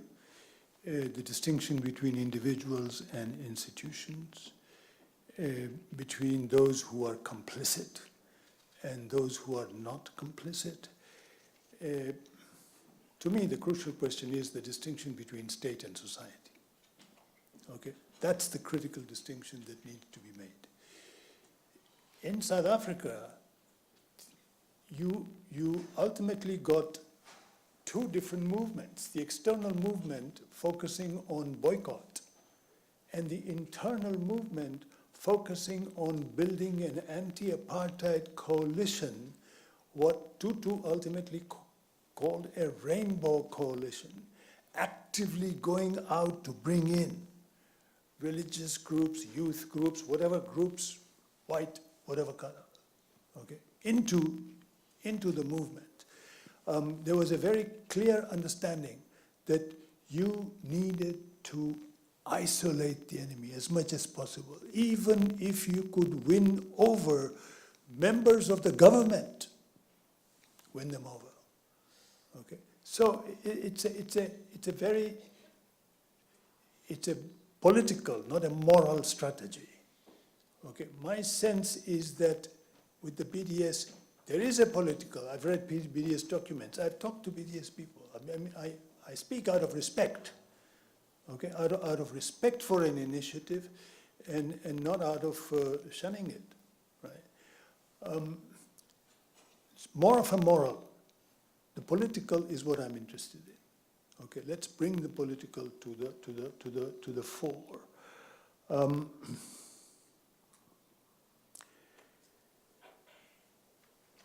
Well, your second question, I don't know. I mean, if I go to the US and I become an American citizen, am I now a settler? Well, you know, I had this feeling when I went to South Africa. We went to South Africa in 1993, and then 94, I got a job, and then I was there 96, 99. And I had this distinct feeling that I've been here. I don't want to say it this way, but the white population, like, you just join us, put your foot on the native, we accept you. It's somehow very clear.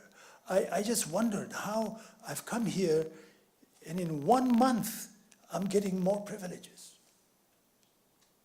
than all these people here. You know, I'm the police are treating me differently. Landlord is treating, everybody's treating me. Nobody's interested in where did you come from, this, that. Because, well, I mean, this is a different topic and I don't want to get into it. But I think, ultimately it becomes a matter of political consciousness, and you realize that you're being complicit. but it's also not just self-consciousness. If the tempo of the struggle goes up, if Black Lives Matter comes into being, right, it fragments the white community. I saw in the US demonstrations in small towns with hardly any black population behind banners, Black Lives Matter. I said, how did this come to be? Well, you know, something new happens, which is not self, but the self has to respond to it.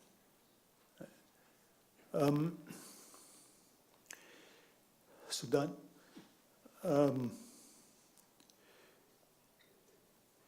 Yeah, so you want us to look at the question of natural resources. So I think the question of natural resources goes alongside the question of territory. Once you press the claim that each cultural group has its own territory, okay, you do two things. One, we know that there is no territory with a single cultural group. None. Every territory has minorities. But you've already made a distinction between the majority group that can claim some kind of sovereignty in that territory and the minority group which is not considered indigenous. And then you associate the claim to natural resources with now the indigenous. So you've already, even if you win this, you will have a second problem between residents who are indigenous, residents who are not indigenous. Thank you. Okay, yes, Aisha. Microphone here, someone.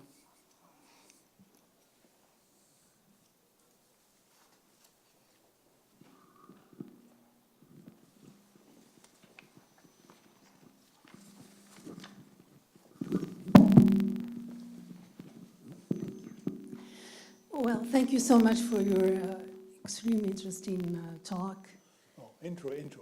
You know Aisha. Aisha Al-Basri, I'm a researcher at ICRP. She was at UNAMID as well. And you might remember her. She's the one who resigned from UNAMID. second whistleblower in Darfur.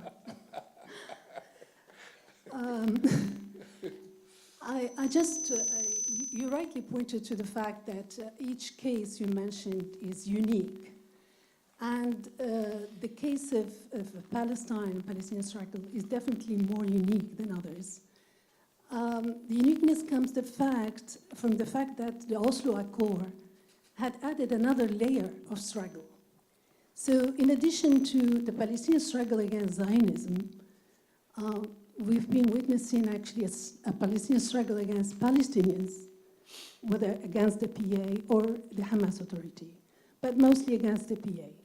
So I would like to hear your thoughts about this layer, the Palestinian struggle against Palestinians that have become a sort of gatekeeper to the settlers' Zionism, colonialism in Palestine.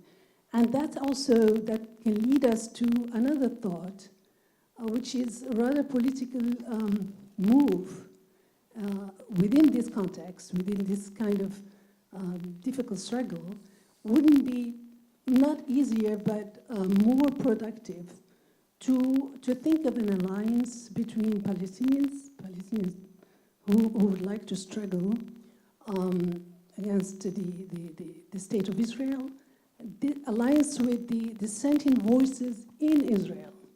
How do you think this kind of alliance could work? Thank you. The lady there behind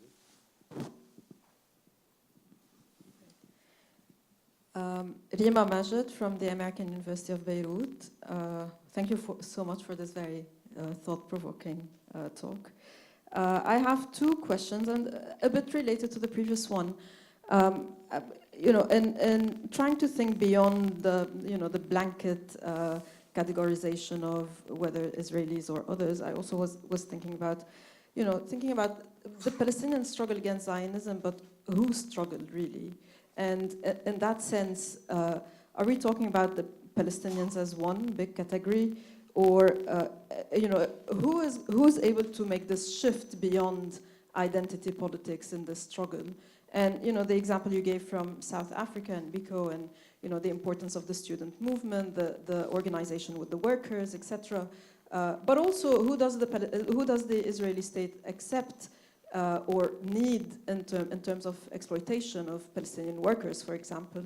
And in that sense, thinking strategically and also theoretically in destabilizing those categories, who in Palestine and beyond Palestine is able to really lead this struggle that you're mentioning beyond what I understood, and I would agree with that, beyond identity politics. And here is where I didn't really understand this link to, or this focus on the land versus a focus on struggles and justice and social justice more broadly. And here, this links to my second question about how do we think today about the prospects of a Palestinian struggle against Zionism in the context of, I would dare say, a declining interest in the Palestinian struggle since 2011, maybe, regional interest at whether it's with the transformations at the political level in the region, the Arab region. And in that sense, when we talk about coalition building and alliances, are we just strategically talking about alliances at the political level, and what do you think about the importance of alliances in terms of social struggles between all these uprisings in the region and the social struggles taking place, and the question of the liberation of Palestine? Okay. Yes. Yes.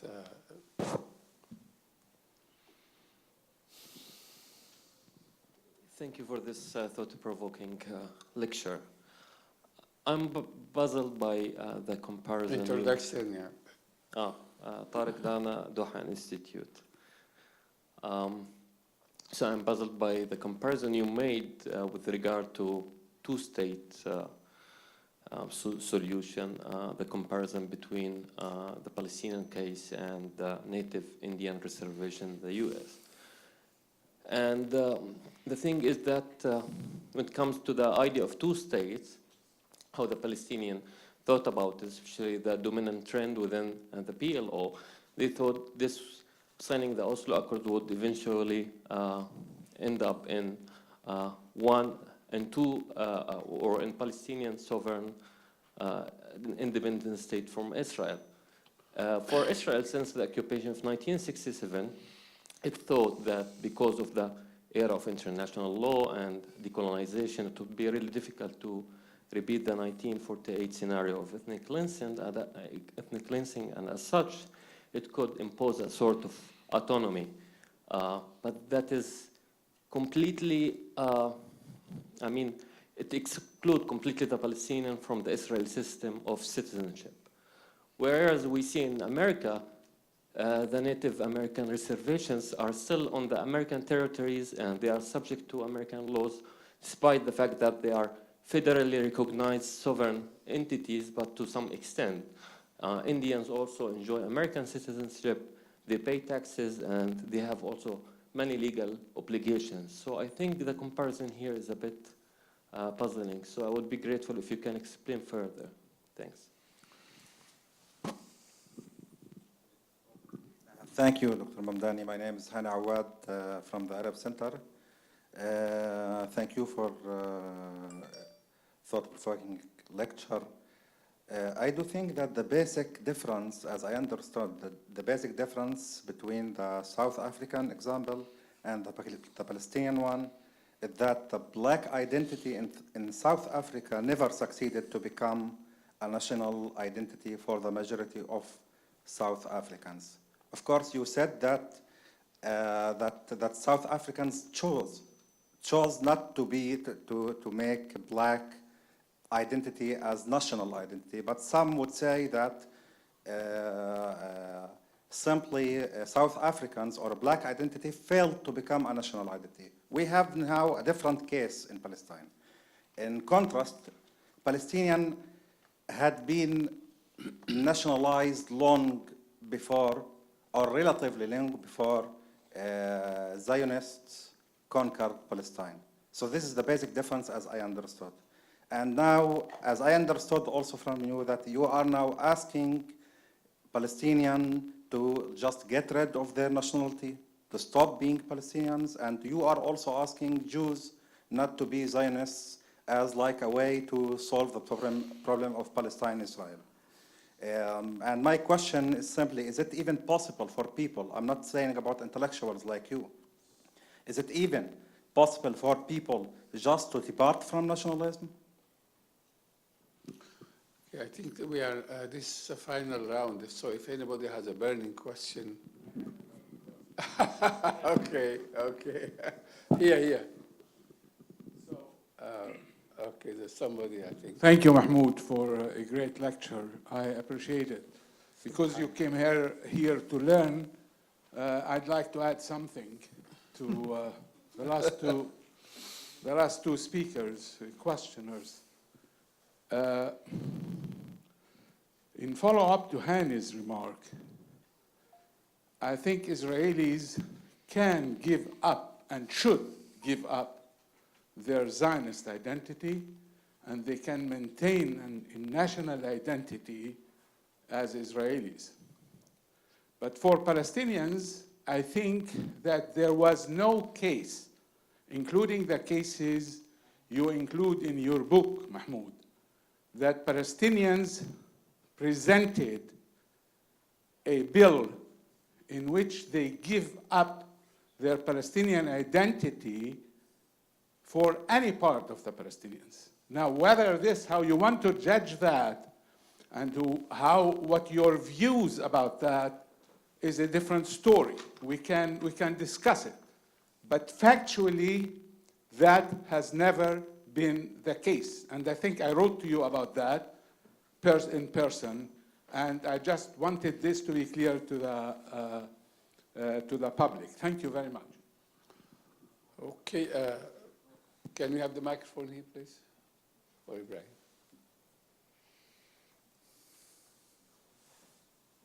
It's here. Dr. Ibrahim, yes, to speak. أنت okay, ما عندك شيء. Okay, خلاص. I think there is nobody else who wants to ask question. لا. Okay, over there, please.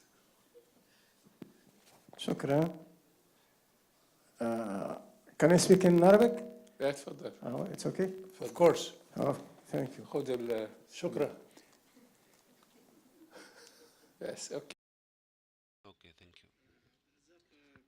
Abdelrazak Ben Khalifa from Tunisia. I'm a lawyer.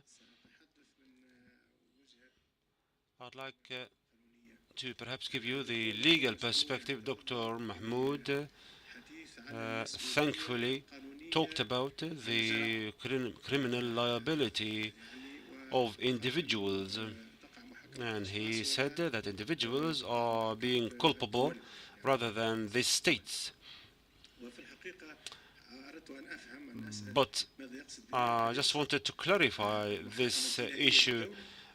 Is he talking about the criminal trial of the state or the civil trial? Because Germany is still paying compensations up to this moment, and Iraq also has paid the last installment of its debt to Kuwait. So the state is still liable, because we cannot, as a matter of fact, put the state in prison.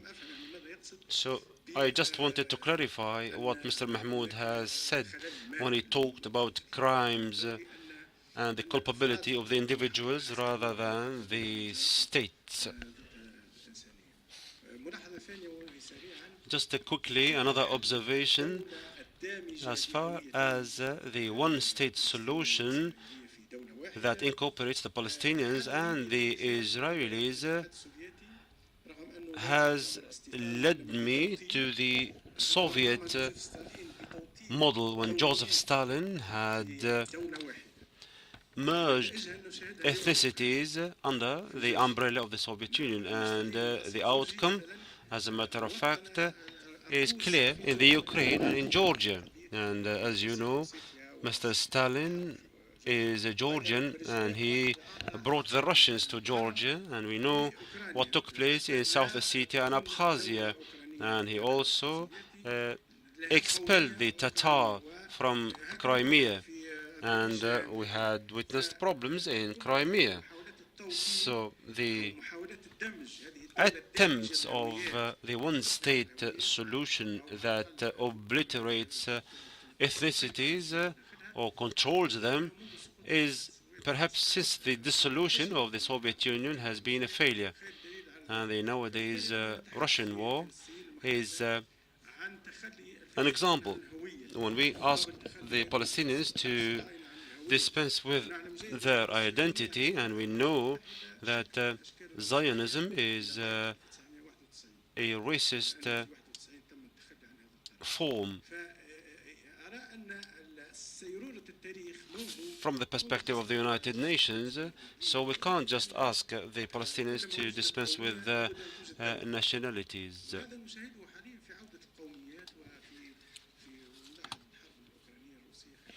Thank you.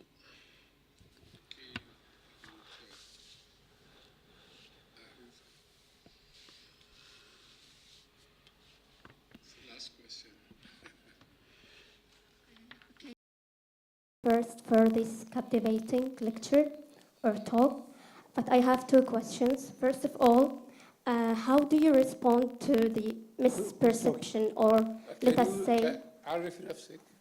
Okay, I'm Fatima Lulu.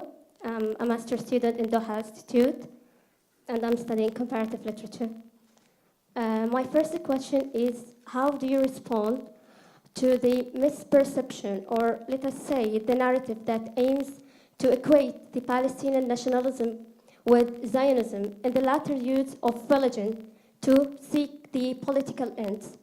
And the second question is, can we reach the reconciliation of the two states, the Palestinian and the Israeli? Can history be reconciled? So as we know that the establishment of the Israeli state remarks more than 70 years, so can history be reconciled after this time? And thank you. Okay, thank you very much. Now, Mahmoud. Yeah. Actually, I'll come back tomorrow. I have to write another book. This is a gift from Doha. So, look, what I understand is this. There are at least three questions on the same issue, okay, and which are felt deeply, these questions, I get a sense, and they are about, what do you mean? You want Palestinians to give up their identity? Okay? You can't possibly be sane. Or you must be ignorant. Something must be wrong. Okay? How can you be possibly saying this? So that's the big question. I'll take that at the end, okay? Because it's the big question. Not to say the others are small questions, but the others are individually asked and not shared between different people. Okay, so I'll take them on first. So, Savidaisha. Oslo. Look, South Africa had its version of Oslo. Not one Oslo, but many Oslos. Each Oslo gave birth to a Bantustan, something similar to a PA authority, right, which maintained internal order and received support from the South African authorities. South Africans even hoped to get these Bantustans membership in the UN, but they couldn't do it. You know, they were not successful. And the question was always, who's the enemy here?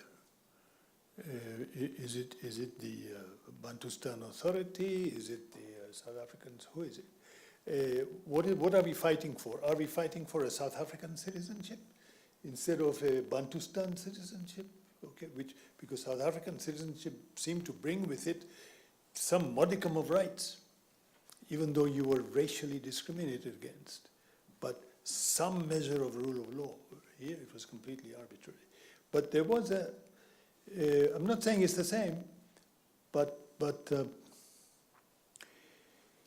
I mean, Raif Zreik has just written an article on the what's called the Arab list, joining this new government, and emergence of indirect rule inside Israel. So these challenges will keep on coming up, and they will keep on requiring new, fresh thinking, without succumbing to the temptation to think that this situation is totally different. It's not. It's not totally different.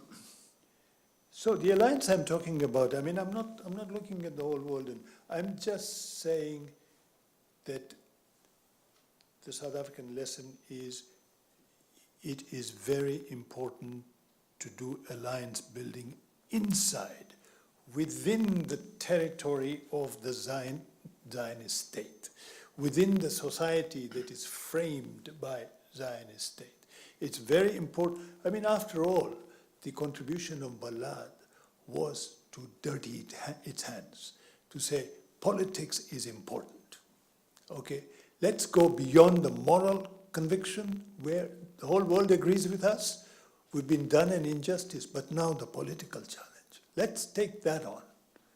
Okay, that's how I understood it. Again, look, it's one single action, multiple interpretations. That's the way of the world, right? So that's why we have newspapers and journals. You have so many journals. So, Rima.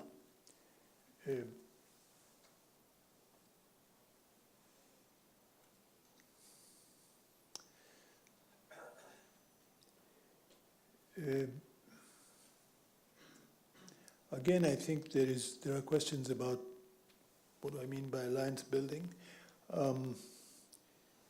Palestinian struggle, whose struggle is it? In the sense that,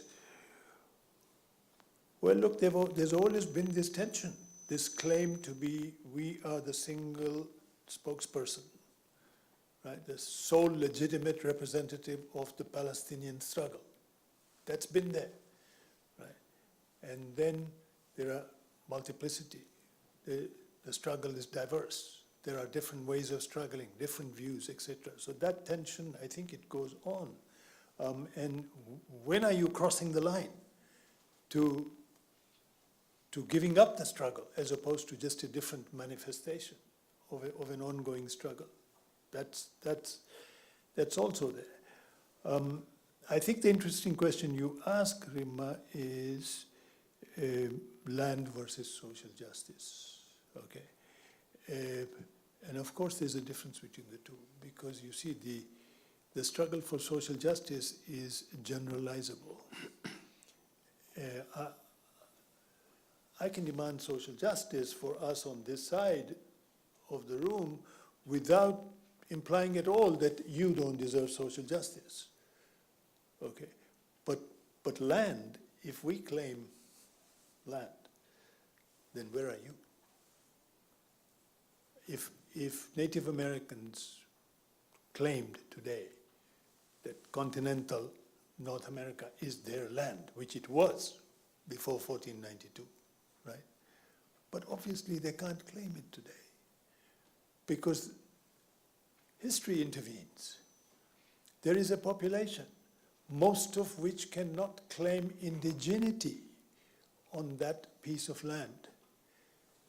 It raises a question about rights in relation to land. What is the basis of rights in relation to land? I'll come to this at the end when I answer the question, this set of questions, okay, on Palestinian identity, okay.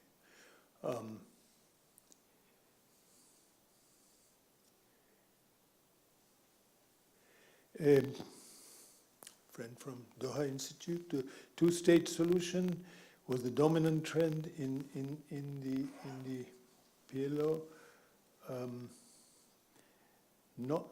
North American reservations are different. They're really different.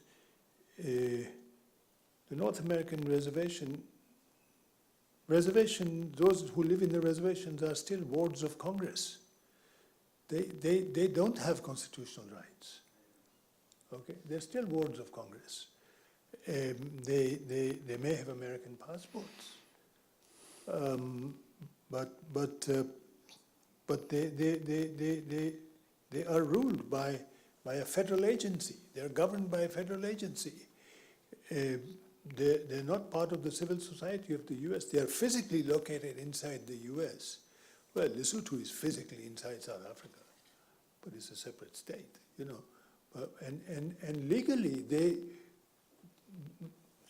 the American Supreme Court recognizes something it calls tribal sovereignty. Right? And the notion of tribal sovereignty comes into being in the middle of the 19th century with Chief Justice Marshall. And it's basically about who has the final say over the reservation, the state or the federal government. So it's basically a conflict between the federal government and the state, and it's the federal government which emerges supreme, and tribal sovereignty is a coded way of saying that the supreme power is the federal government.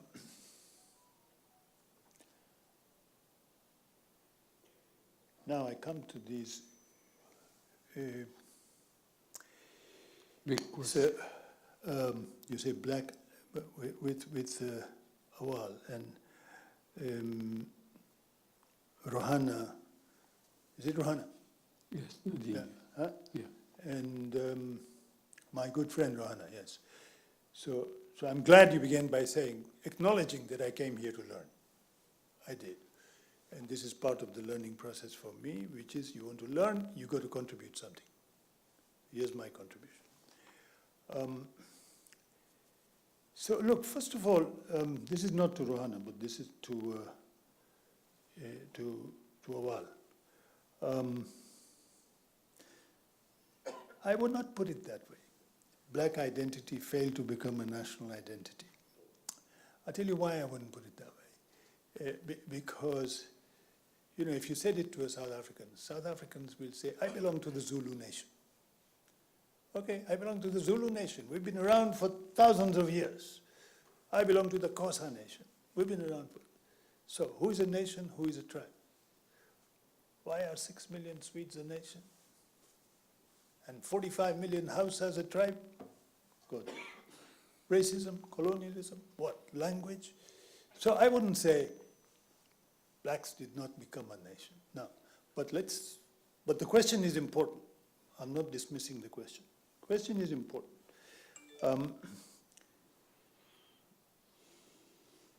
The question is, and I'm going to say this straightforward, I think you have swallowed the bait. Nation. You have accepted the notion that nation is, to be part of a nation is part of human dignity. It is natural. It is part of being human. And I'm going to question that. Okay? I'm going to question that in a minute.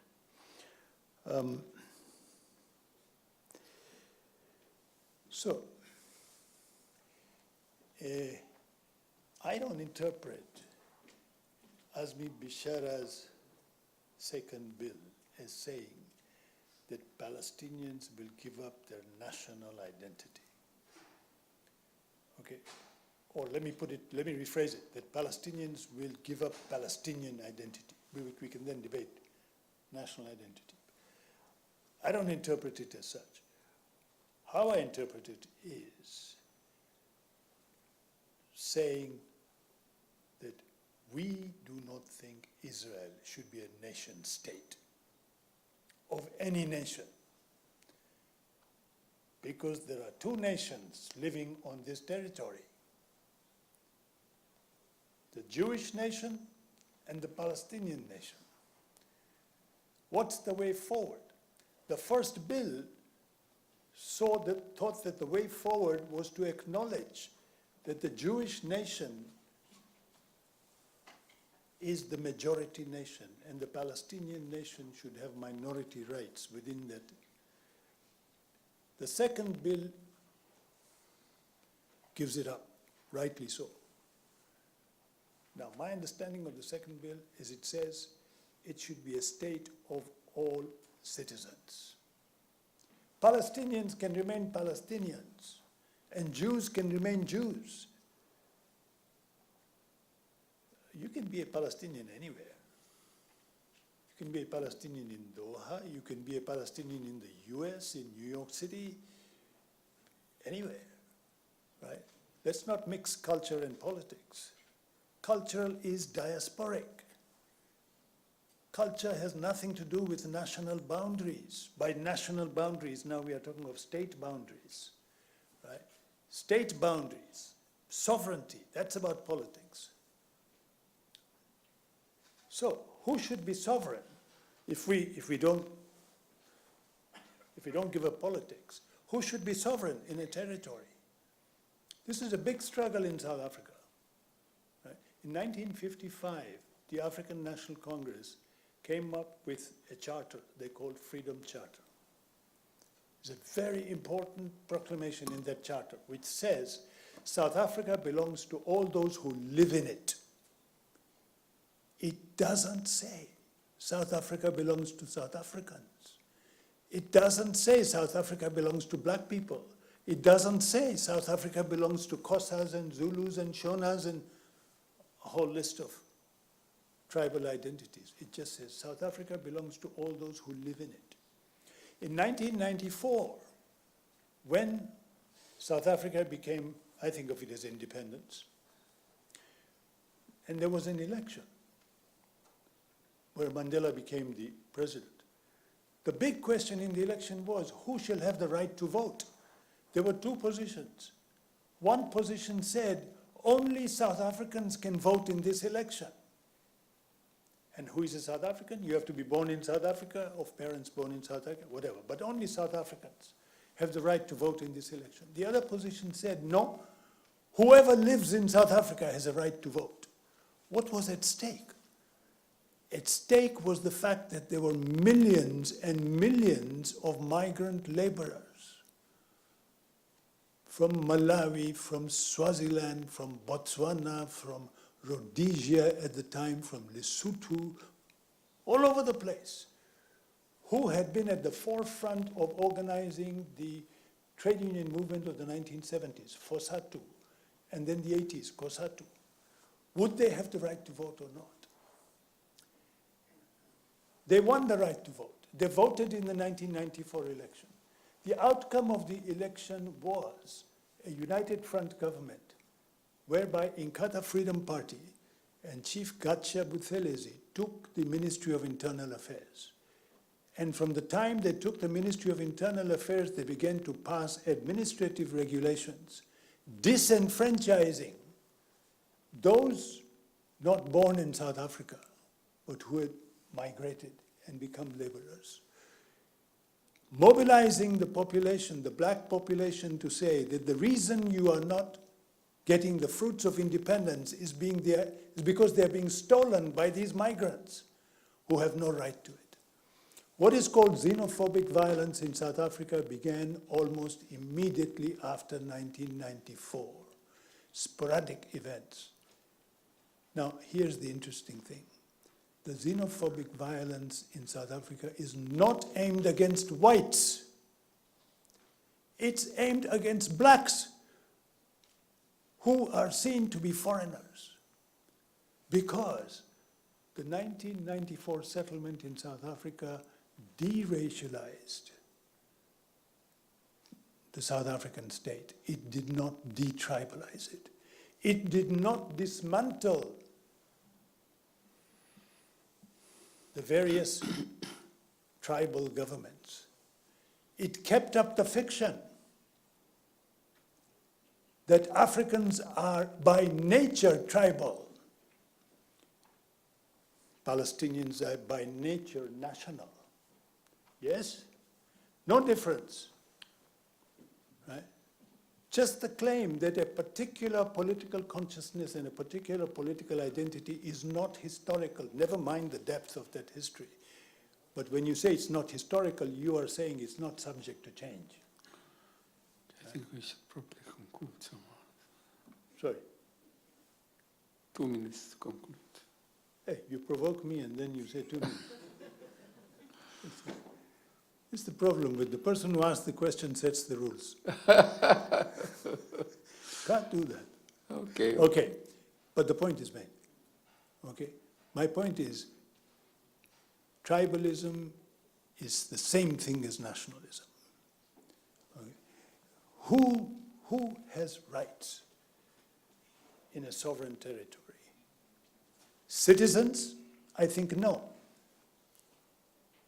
I think the South African lesson is residence.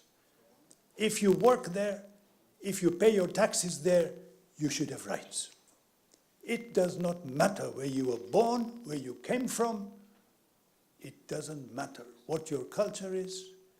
You should have rights. One of the biggest problems the world confronts today is migrants, immigration. The Ukrainians are being welcomed with open arms. The Syrians were being left out. Okay? I think citizenship, we have to understand, goes with nationalism.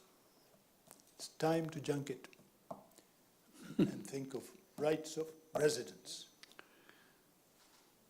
If I live in Doha, I should have rights. Okay. Okay. Thank you very much. I think